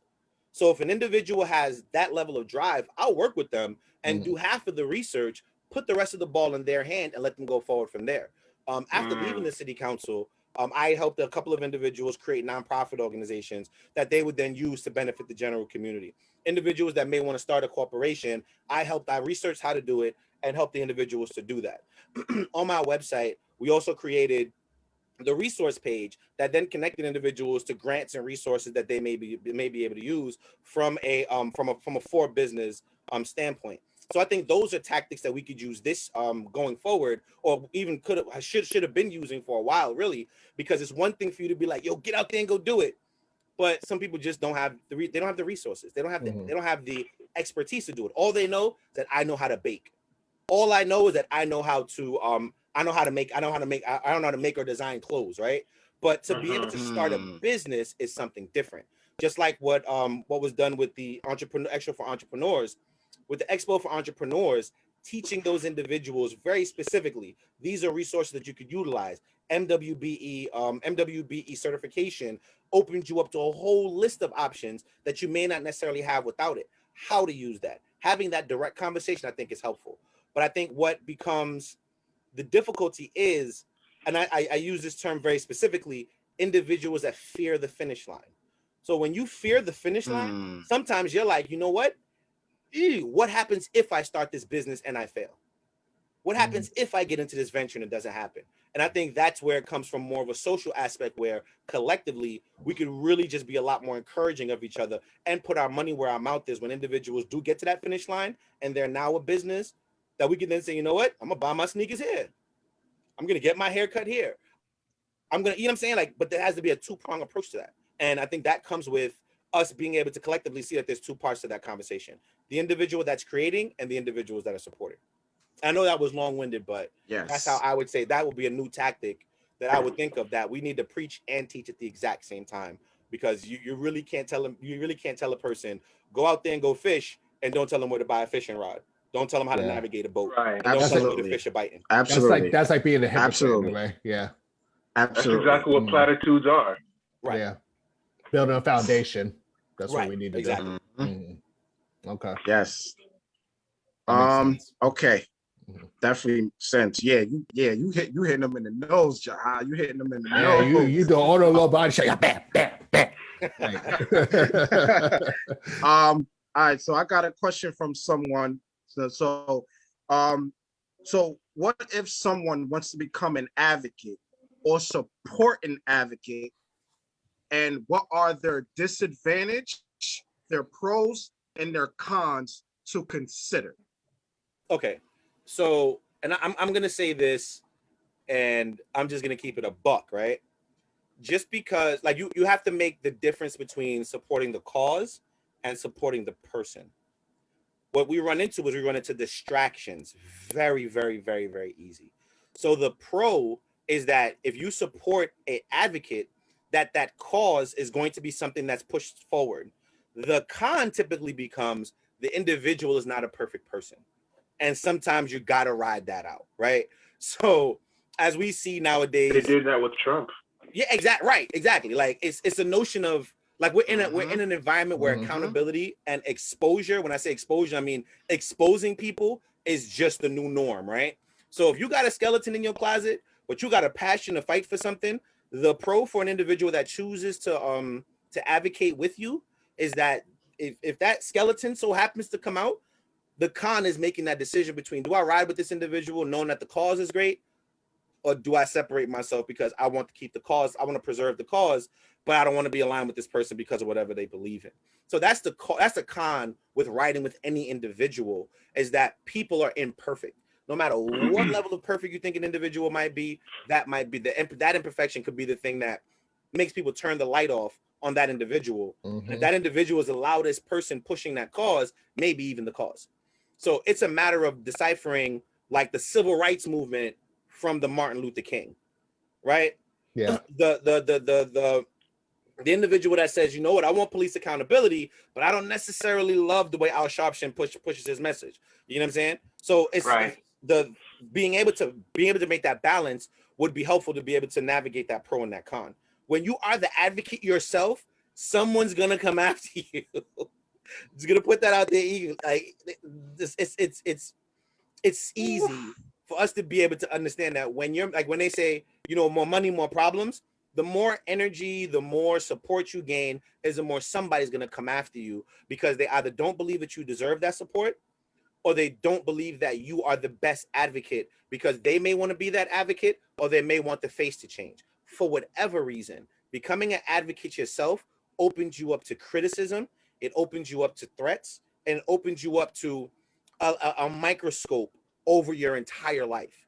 So all those things being consistent, if you yourself choose to become an advocate, you really have to have resilience.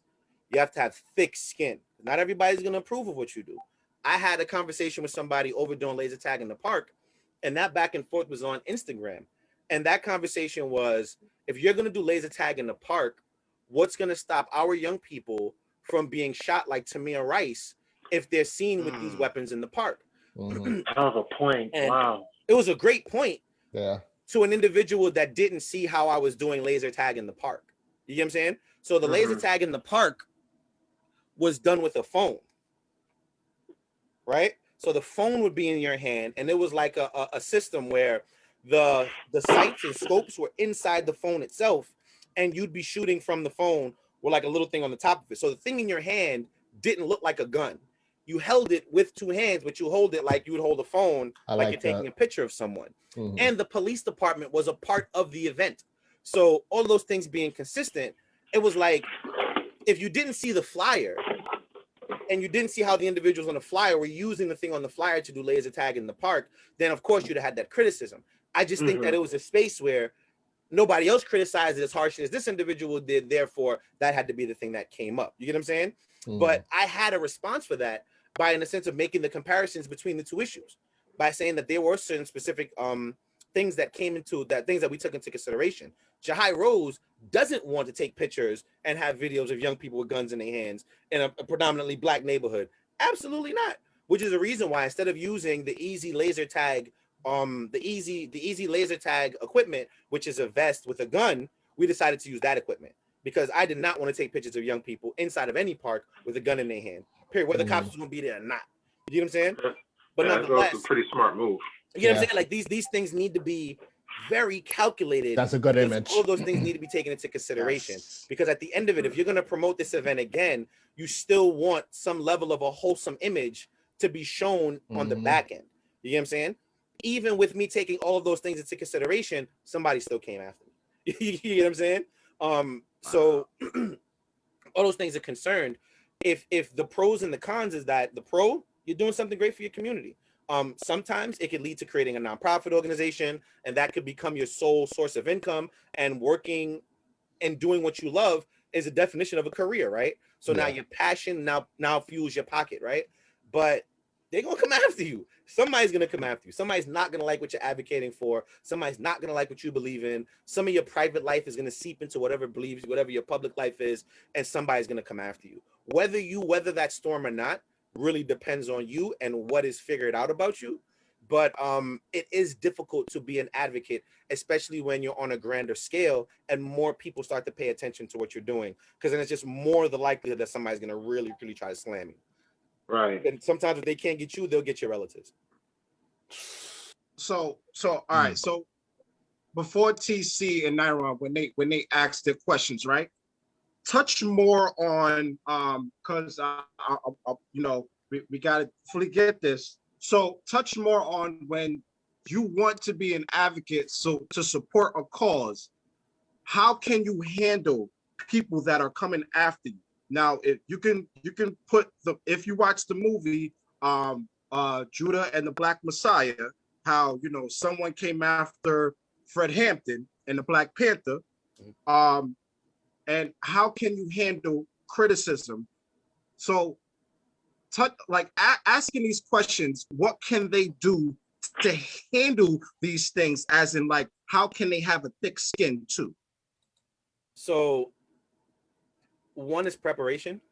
So when in doing anything advocacy wise, you take all aspects of it into consideration. So an individual that comes to me and says, hey, I want to start this nonprofit organization, I'm gonna chop it up because I'm gonna attack it the same way anybody else might attack it, right? So if you approach your own advocacy the exact same way, the thing that you're advocating for the exact same way, you should be able to prepare responses that appeared measured opposed to appearing emotional. And that's really a lot of times the difference between the two. One being prepared. So think about it like this. An individual says they want to create a nonprofit organization to serve a purpose. That purpose is a very unique purpose, but on a grander scale of things, it seems like a general purpose, right? So let's say the thing that we mentioned about helping fathers to become better fathers, right? An individual might say, but there's already services out there for that. Why would you advocate for that? We need to put more energy behind the mothers than we need to put behind the fathers because the mothers are more in their children's lives than the fathers are. Okay. If you approach the thing that you're advocating for, understanding that mindset, then you'd be able to approach the individual that attacks you that says you are wasting money on these dads. We need to focus more money on the mothers because statistically more mothers are in the home. You get what I'm saying? Because you now know in advance the attack is coming. At some point, someone's going to say you're wasting our time. Someone's going to say you're wasting taxpayer money. Someone's going to say you're wasting volunteers' money. But as long as you approach it in, I knew that was going to come up. This is the reason why this is important. If they're using statistics, you should already have the statistics in your mind regarding what's going to be the backlash from you being able to do this. So I would say anticipation and preparation for that anticipation. One, finding the uniqueness in what you do or finding how you support the other initiatives that's already out there. So let's say for the sake of argument, I want to support ending gun violence, right? We already have organizations that end gun violence. What do I do uniquely that supports the end of gun violence that maybe other organizations aren't doing and supports those other organizations? As long as you come prepared for that, then you'll, one, realize that people are going to come at you. So hopefully that'll be where your thick skin lies. Two, you'll be prepared to be able to respond to that in a way that's measured and not emotional. But the overall goal is do not respond emotionally. Because once you start to get it, you never know where your emotions are going to take you, right? So if I start responding emotionally to someone's criticism of me, I then may say things that don't sound measured, that don't sound commonsensical, that may even sound insulting, that may completely negate the person that I'm perceiving myself to be to the public. So overall, responding measured, being prepared and anticipating what the level of scrutiny you're going to get for your organization would be helpful for you to be able to find that thick skin and for you to be able to respond in a way that makes sense. But always respond though. Well, I would say pick your battles. Some things are just not worth responding to. And sometimes no response is a response. So for the most part, knowing when you need to just leave certain things alone. Yeah, they're going to say that. Haters going to hate. Let them talk. But when it comes to something that's like really, really, really a viable criticism that you should respond to, you need to be able to discern what you need to respond to, and once again, know how to respond to it. So just be prepared. Definitely be prepared for it. Yo, let's go. Whoo, let's go, Jahi Rose. Huh? All right, TC and Nyron. That's some deep stuff there. And like what you're telling us, it sounds like just like the presidency, like no matter what you do, you're always gonna have somebody coming after you. But it's just how you handle yourself. So one of my questions is when you're trying to like advocate for like a cause and the community shut you down, how do you like retaliate back from that? I think if the community isn't, so when you say the community fights back, right? Because there's a couple of ways for the community for them to respond negatively. So you could have another group that's saying, nope, you got it wrong. You could literally have people just not come to your call when you say, hey, we need to get out and do something about this. Or you could have literally individual groups calling on someone else to shut you down, right? So let's say you're funded by the state. You could literally have people making phone calls to a local elected official saying, hey, don't put money into this organization because this organization is not rocking. If that's the level of backlash you're getting, then you're probably advocating for the wrong community. You know Okay. what I'm saying? Like, even though this is a great initiative, that doesn't mean that the great initiatives work for every neighborhood. What might be good in a Flatbush might not necessarily be good in a Far Rockaway. What's good in Harlem might necessarily be good in the South Bronx. You know what I'm saying? So what you're fighting for might not necessarily be what's for that community. And the advocate still has to be a representative of the community or issue that they're advocating for. So if you're receiving a certain level of backlash, then you may just need to recess, regroup, like Nyron did with his connection. He reassessed it, regrouped it, and now he's good. You know what I'm saying? So, and that's in the space of you, my man, Nyron. But that's an example, right? That's like, for you to be able to get it right, sometimes you just need to be able to take a second look at it from a broader lens. And I say, listen to the criticism, right? If they're like, we don't want this in our neighborhood, don't bring it here, then maybe you need to take another look at, is this the right neighborhood to bring it to? And then reassess. Like, and then for those individuals that are complaining about whatever it is you're advocating for, communication is the key. Have a conversation with them. A lot of times those individual groups, what a lot of them look for is a sit down. They want to literally be able to hash out with you what you're doing, how you're doing it. And if there's no meeting in the middle, then you might just need to move on to another location to do that in, especially if the issue is location specific. Now, if we're talking about a holistic issue, then it's just a matter of having conversations with those groups and finding where you can meet at in the middle. Because sometimes people literally just want to feel like they're heard, especially when you're the loudest voice in the room. You know what I'm saying? So if that's the case, that's two approaches. One is reassess, take another look at it, come back again differently. Maybe location might be the problem. Or two, you need to have a sit down or a mix of both. One, that conversation may enlighten you as to how you need to regroup in order to pitch whatever you're trying to pitch a better way. You know what I'm saying? But either way, communication is key, reassessment is key, research is key in that type of situation. Okay, so it's like choosing battles. Definitely. And how to approach that battle. Okay. All right. Myron?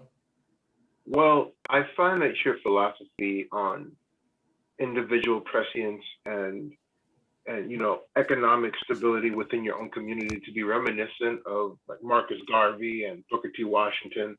And that leads me to ask you, who are some of the people that you look to whenever, or who are some of the people that you look to whenever you face issues in advocating for whatever cause it is that you want to advocate for?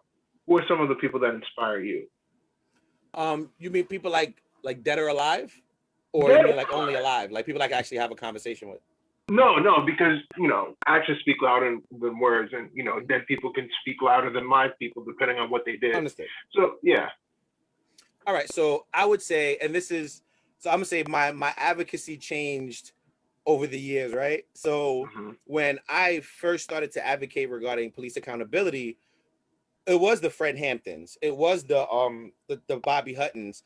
It was mainly the Black Panther Party, or the Black Panther movement, that was my framework regarding how do you advocate in neighborhoods that kind of need police in them, but also have an issue with police accountability and police brutality. So that holistic approach that the Panthers took, and the approach that Martin Luther and the approach that Malcolm X took, in my opinion, was like my right? Like I would always go to their documentaries. I would have conversations with groups that were like-minded.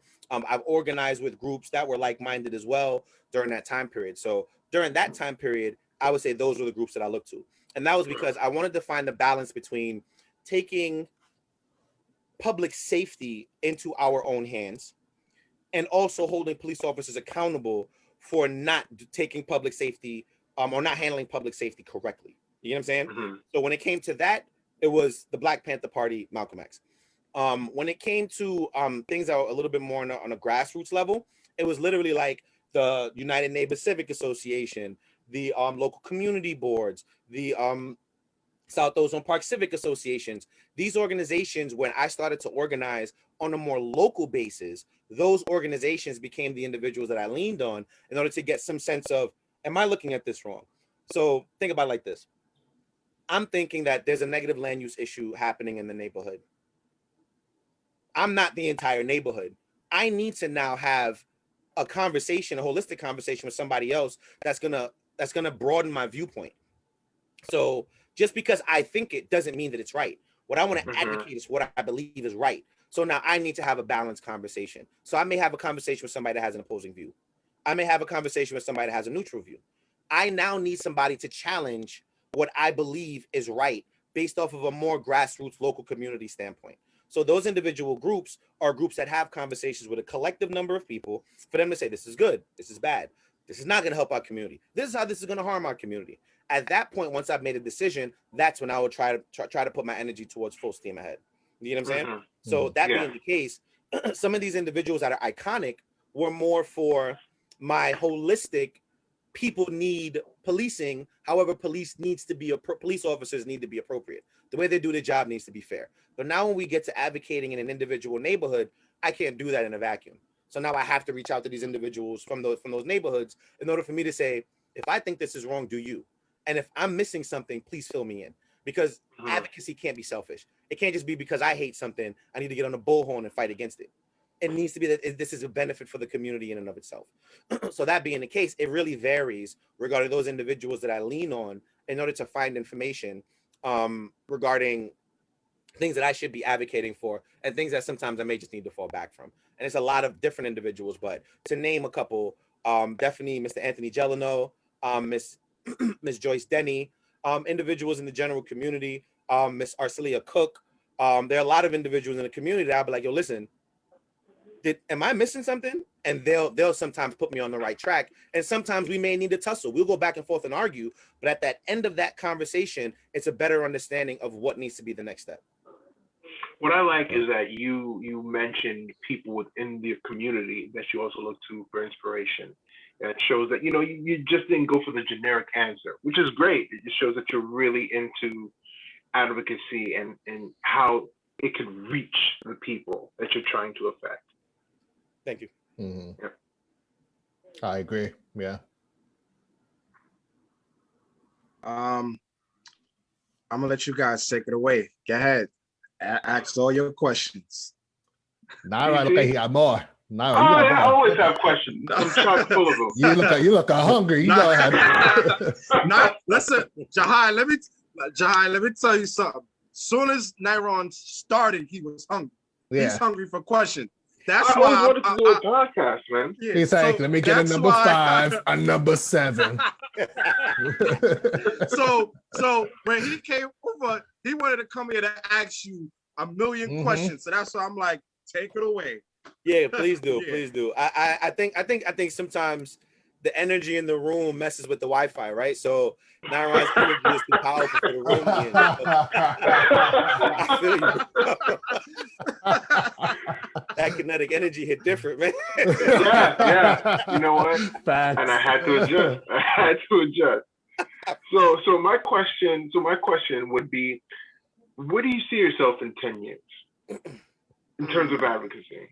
I hope that in 10 years, I would have mentored advocates that can now see the 10 years from now in their current as something that they need to fight for, right? So I think anybody that wants to be an advocate or wants to be in any type of public light for their entire life, at some point you've become selfish to the notion that time has to continue to move, right?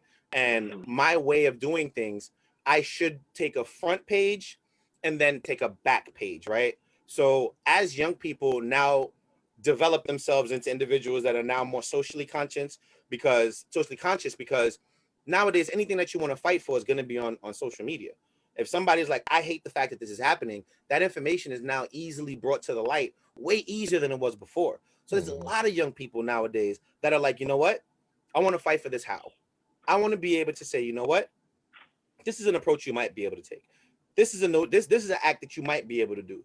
This is a space that you might want to put yourself in order for us to be able to now, from one advocate, now have 10 advocates, 20 advocates, 30 advocates. But I want to be able to, I'd rather be able to build advocates than to just be the person always behind the bullhorn, the person that always needs to speak at an event. I want to be able to see the individual of that time being a product of continuous, passionate advocacy.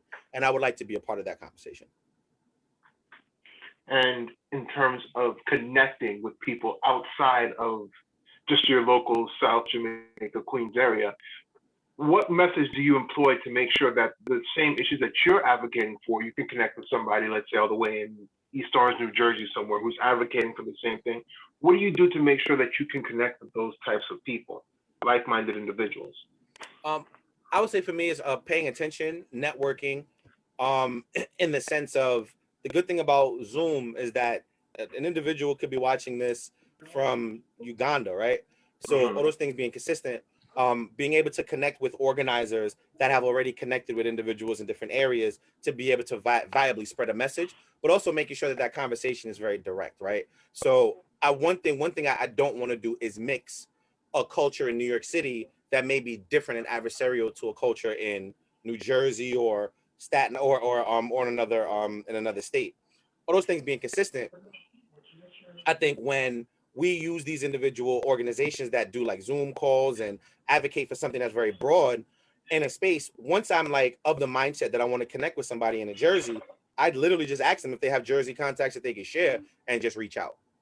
Literally, like nowadays, it's literally just that easy. It's just based off of your pitch and how you could associate your cause with something that Jersey needs. Because one thing that Jersey is not going to do is they're not going to let somebody from another state come in and say, or any other state, right? Let's say Ohio. If Ohio has the exact same problems as New York City and the structure is to some extent the same and they need the same change, then having a conversation with somebody that has some experience in organizing may be an easy conversation to have.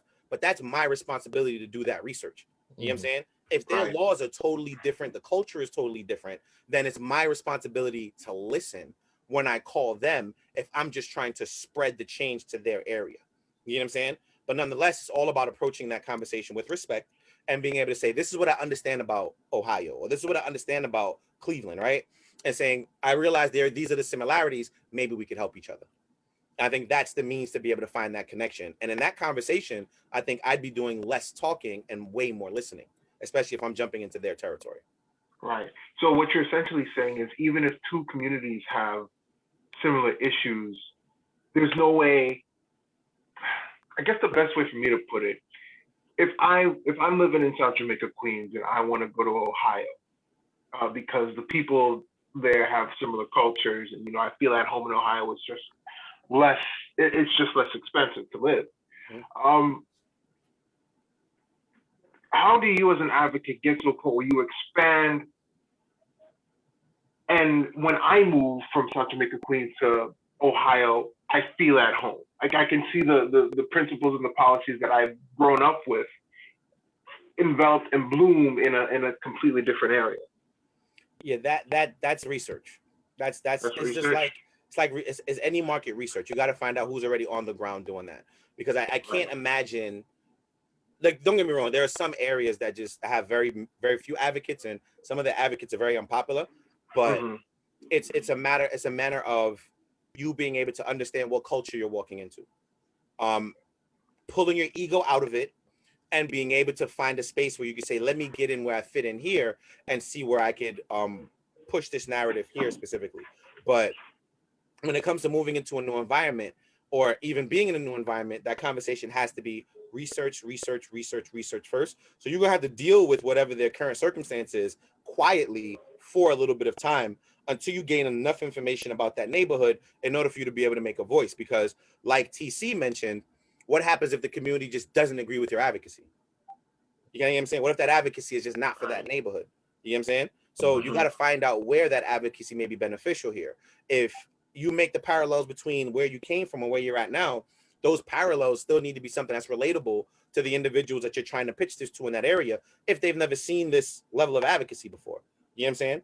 But it's all a matter of researching the neighborhood that you're in, because you don't want to burn bridges before you start advocating either. You don't want to walk in like you know everything in that space, because you'll get rejected solely off of that. Because they'll all say, but you're not from here. You don't know anything about us. You ever had that conversation with somebody, you're like, but you don't know me to be talking to me? Yeah. You know what I'm saying? You don't want that moving into a new environment. So it's the motion of getting to know someone, getting to know that area. You would treat that individual the same way you treat that situation the same way you would treat giving an individual advice that you never met before. You got to listen to them first. You got to find out what the cultural differences are, what the cultural similarities are, and then you need to be able to weave in what you know with what possibly may be compatible for this area. And you got to be willing to take that criticism of this is going to work, this is not going to work. But all of that comes with just building that relationship with that neighborhood before you take the leap to start advocating. So that's like taking vacation, but before you go to that country, you got to know what's the things to do, what's the law, and what's the curfew time. Like that's basically what you're trying to say, right? Exactly. Yes. Okay. Because cultures don't always transcend. Just because we all black don't mean we all black the same. So That's a fact. That's a fact. That's a big fact. Okay. That's a fact. So I want to. I know we're on time, so I want to touch on just one quick thing for you to talk about. And I want to touch base about advocacy of having a debate with someone, but you have those people that are very sensitive in this generation now that they'll cancel you because of something that you said or something that you advocate for or something. So talk about more like how can you talk to those people, or for our listeners, how can that person, if whatever they're advocating to support, how can they advocate for what they're called to talk to that person? So I think in being an advocate, you are in fact a representative, right? You're representing something, you're representing some cause. One thing that the average advocate is going to get chopped up for is not advocating for all causes all the time. That being the case, just because you don't advocate for a cause, whether you don't believe in it or you believe in it but don't have the same passion for it, that doesn't mean you shouldn't be prepared for it. That doesn't mean you shouldn't have an understanding of it. And that understanding of it also comes with the language that comes with that specific cause. So before an individual wants to jump out the window, and when I don't know if individuals know what it means by to jump out the window, but Batman, like Superman jumps out the window, turns into Superman. So, okay, because honestly, back of my head, I'm just like, you want to do that? Why are we jumping out windows, right? You sure? You're not going to land properly, but okay. Jumping out the window sounds like a bad idea, right? Before the individual chooses to jump out the window and put on your red cape, I would say you want to make sure that you are in fact up to the current time, right? So the language that the current time is using, the mantra that they're using, the sensitivity that they're using, there's no way for you to be able to navigate around sensitivity. It is what it is. Your overall goal as an advocate is never to offend. So that being the case, you do have to educate yourself with what is the current landscape, what is the current season, for you to be able to make sure that you're not offending anybody. Because I don't know if everyone here is familiar with the term noise when it comes to doing like a presentation, but it's like I walk into a room and I'm supposed to be wearing all black, and I walk into a room with a really bright white tie, right? Only thing people are going to see, despite what I'm saying, no matter my delivery, is that white tie, because it is a all black event. You know what I'm saying? You don't want to create any type of noise that's going to then take away from the message, because the message is always fueled by people. And the more people you lose, is the less likely you're going to be able to push that message effectively. So I would say for any individual that feels like individuals are too sensitive, sometimes we all feel that way. However, it's best for you to be able to navigate that sensitivity with an understanding of what language you're supposed to use, what lingo you're supposed to use, how you're supposed to comport yourself, because that noise could really kill a move. It just is what it is. So in that sense, the overall goal is to comply. You have to comply in that moment. And that's to pander to audiences that you already know are like-minded. Now, if you're going to if you're going to a group that has a bunch of Confederate flags and you just need numbers and you want to make sure you use the right white power speech, that's a different conversation, right? But if you're talking to those that are marginalized and you don't agree with that marginalized group's notion of being marginalized, that's not for you to assess. It really isn't. It's for you to be able to get marginalized people to come together so they can be less marginalized to the point where they're not marginalized anymore. You know what I'm saying? And typically the sensitivity comes from groups that are marginalized. So those things being consistent, it's always a better idea to comply, do your homework. Once again, all of this boils down to research. Do your homework. Understand what groups you're talking to, and make that a way of talking going forward, because you don't want to be in one group like, yo, da, da, da, da, and then be in another group saying something contradictory, and then that group hears it, and then all of a sudden they believe that they can't trust you, which would be fair. They can't trust you because you really don't agree with the you don't actually live by what you're saying. So in that sense, you really do need to comply. I would just say comply. So steady is key, basically. Yeah, you have to make sure that you have to make sure that in this space that you're not offending anyone as much as possible. And in that being the case, you just need to comply. However, individuals want you to approach, however it's best to approach is going to be based off of the season and the time that you are in. You can't use the way that we approached it 10 years ago, 15 years ago, in order to benefit a today problem or gather support for a today issue. You have to work with what we have now. So basically, like, get with the times, basically. Yep, level up. Okay. All right. So I have one more question. Guys, TC, Naira, how many questions you guys have before we go? Before 15. he gets his okay, Naira. What? What? What? Woo! Oh man! All right, so shoot. Right, so we don't know how much. All right, so you have 15. Okay. I'm kidding. We don't know how much. I think he's joking. So all right, so this is what I'm gonna do. I'm gonna ask my last question, and then you guys handle it from there. So how will your experience with advocacy change the way you raise your children? Ooh. Wow. Ooh. That's a really good question. Yeah. That's a really good question. Hold on, give me 1 second. Give me 1 second.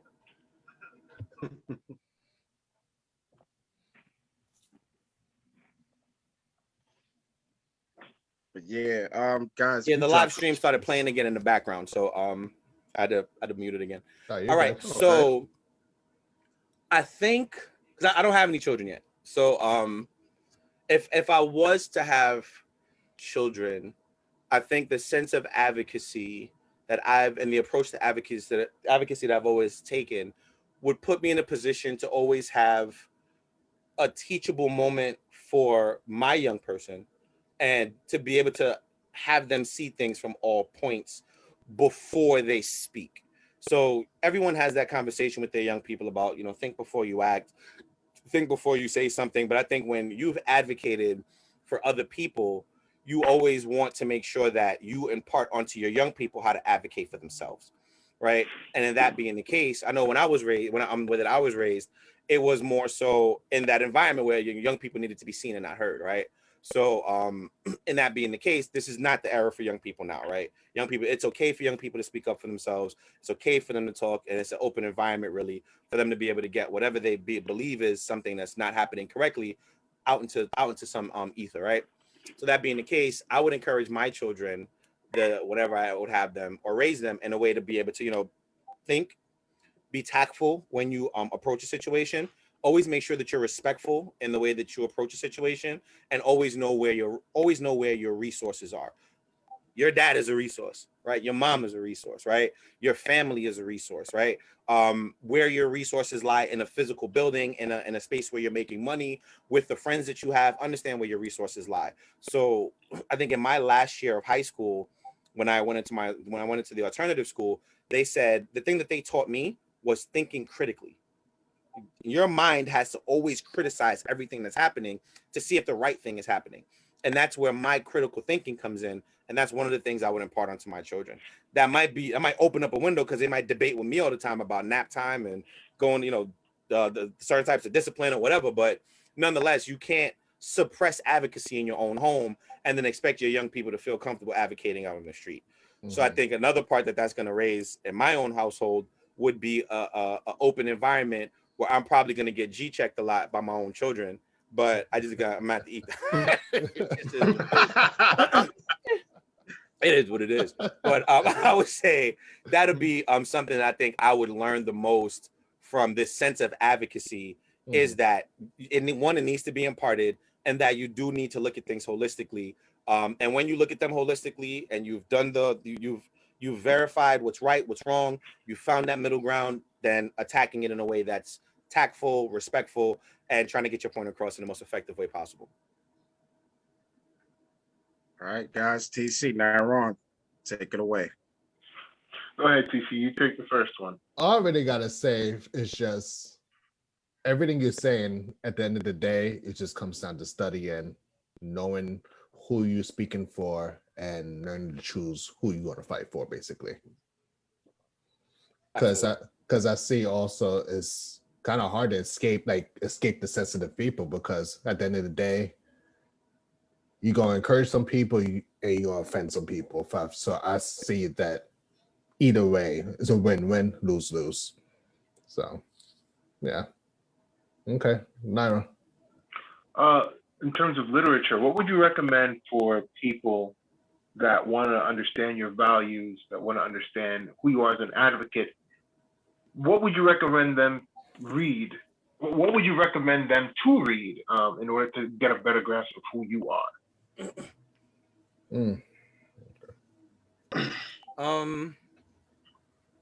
I read and had a great time reading The Greatest, the Muhammad Ali story. Okay. Up From Slavery, Booker T. Washington, and both of the Obama's books. Okay. I'll say Barack Obama's book and Michelle Obama's books. Okay. From each of those, and I also read Revolutionary Suicide, but I read a portion of Revolutionary Suicide, but couldn't finish all of it. All of these individual books gave a sense of passion and purpose, to a passion, purpose, and critical thinking that an individual should take into consideration when they're getting into what they're getting into now. One of the things I learned very specifically from Up From Slavery was how to find thick skin. When Booker T and W.E.B. Du Bois had their back and forth, both made amazing arguments for why they approached Black empowerment the way that they did, right? W.E.B. Du Bois was like, we need to be intellectuals, and Booker T was like, yeah, but we need to build schools and we need to build stuff. Like we need to be at this part of this part of the spectrum. And between the two, it was like understanding that what works for this area doesn't necessarily work for this area, because the two areas weren't necessarily impacted the exact same way. You get what I'm saying? So with those two things being the conversation, it made it a lot easier for me to be able to see that people are gonna find fault with what you have to do, even if you believe that your cause is super genuine.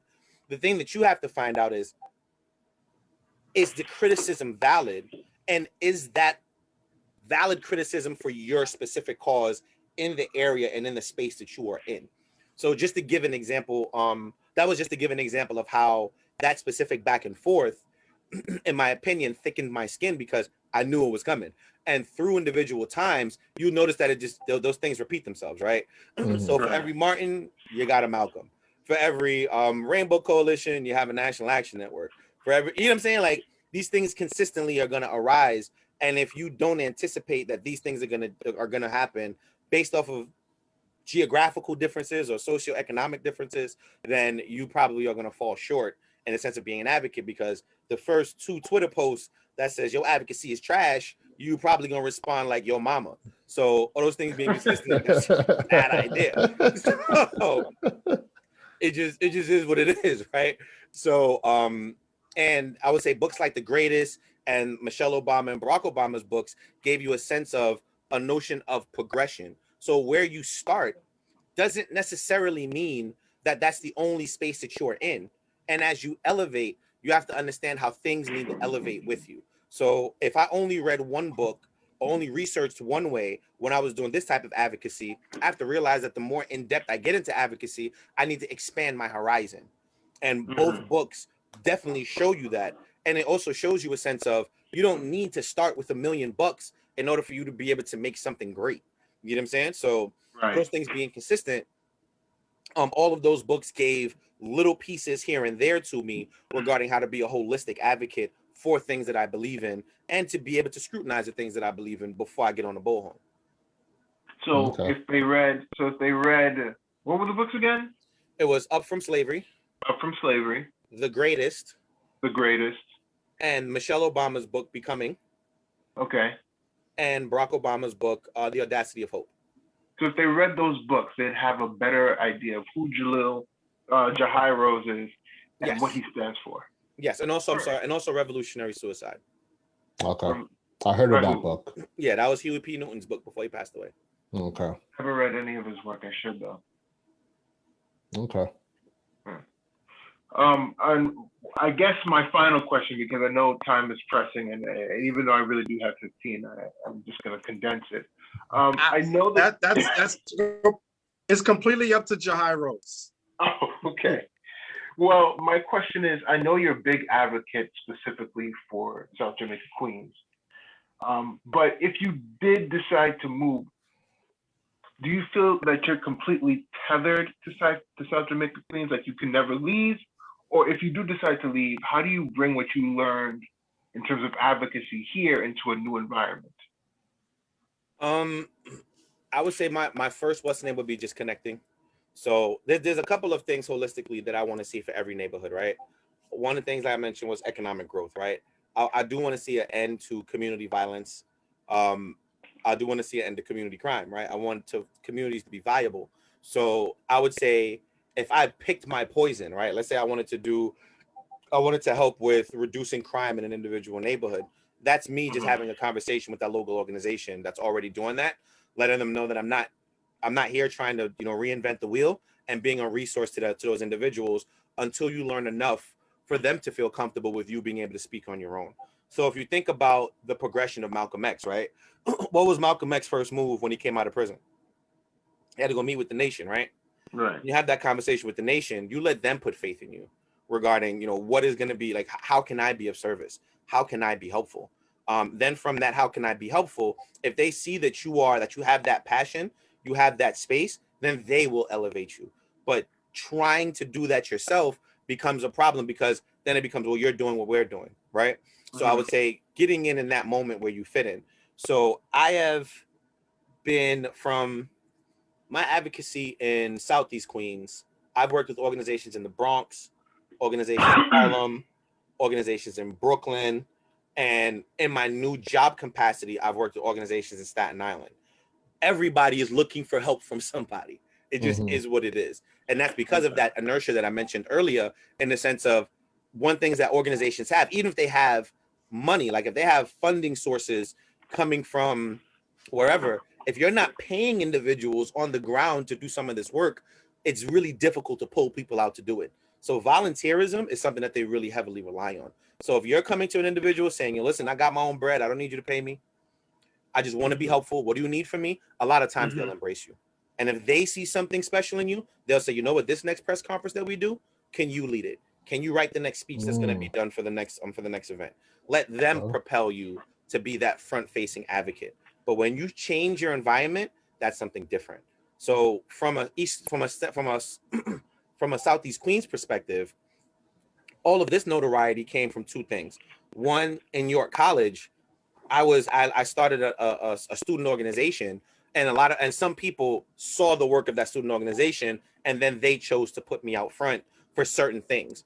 It came from me participating in protest. I participated in the Sean Bell protest, and I got a phone call from one of the organizers because I actually criticized their the way that they did their protest in the local school paper, and they said, let's talk. What could we do better in the next protest? You know what I'm saying? So, but I had to participate in order for me to be able to get involved in that conversation. You know what I'm saying? So all those things to say that when you move into a new environment, volunteer, take part with the groups that are already on the ground doing what you like to see done. And if you don't see anything done, still volunteer, still be a part, ask questions, and that'll let you know exactly where you fit in. So are you tethered to Southeast Queens? Are you going to stay here till you die, or do you have any plans to leave on the horizon? Not really. I don't have any specific plan to be anywhere besides Southeast Queens, as long as Southeast Queens is a place that I can afford to live in. Okay. Right, and that becomes a problem with like that what we talked about, gentrification, right? So Yes, if Southeast absolutely. Queens becomes a place that I cannot afford to live in because of high prices of everything, then Jahi Rose will have to move to somewhere where Go it's somewhere else. economically viable. Mm-hmm. But if we collectively could work together to keep prices low and keep the culture and integrity of Southeast Queens what it is, then I can't see any reason why I would leave. Okay, Beautiful. makes sense. Okay, Thanks. and if one of the and if the youth want to connect with you and work with you, how would they be able to do that? How would they be able to reach you? So I So- could take You might okay. So as well, I'll just put your social media information also. Yeah, we could put it in the link also. yeah, you can reach out Yeah. Facebook, Instagram, Yeah. Either of the two, and then I left my phone number and email address, so either one is fine. Okay. Okay. Awesome. Well, I think that's it for my question. I think I'm done. Okay. All I right, think so I'm done. all right, Jahi Rose. Any final thoughts? You know, it sometimes it seems cliche, and we sometimes we take old sayings for granted, but I do live off of the notion of being the change that you choose to see. So if you want to see a certain amount of improvement in your neighborhood, if you want to see a certain level of growth in your neighborhood, you have to get involved. Somebody said that to me when I first started working with community groups, and it stuck with me, but it became a notion of how. And I think with conversations like this and other individuals that you're bringing onto the show to be able to show the how, the notion is just reception. So for the average individual that hears this information, use it. That's it. Use it. Be a part of that solution and get in where you fit in. Don't commit to more than what you can actually do. Assess your own situation to make sure that you could be in that situation consistently to find benefit, to find growth, but always think collectively. Thinking individually is what got us into this mess in the first place. Divide, conquer, divided we, divided we fall, united we stand. All of those statements mean something. And in them meaning something, that means that we are more vulnerable separate, period.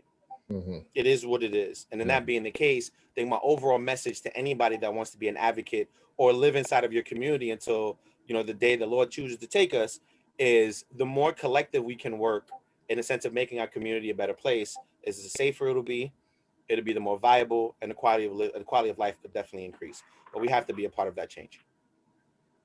Yes. Mm-hmm. Go. Let's Ooh. go. Everyone, Jahi Rose, y'all. Yo.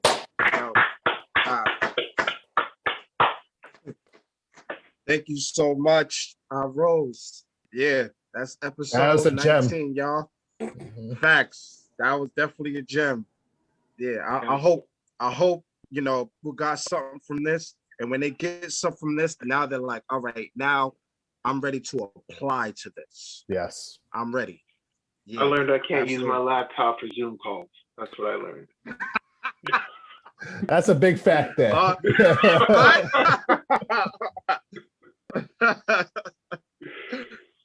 Man, thank you so much. Yeah, thank you. Thank you so much. Thank you, Mr. Rose. Not a Thank problem. you. It was great speaking to you all. I had a blast. Same here. Same, definitely. Well, that's pretty much it for this episode. So, episode 19, y'all. Later. There you guys. See ya.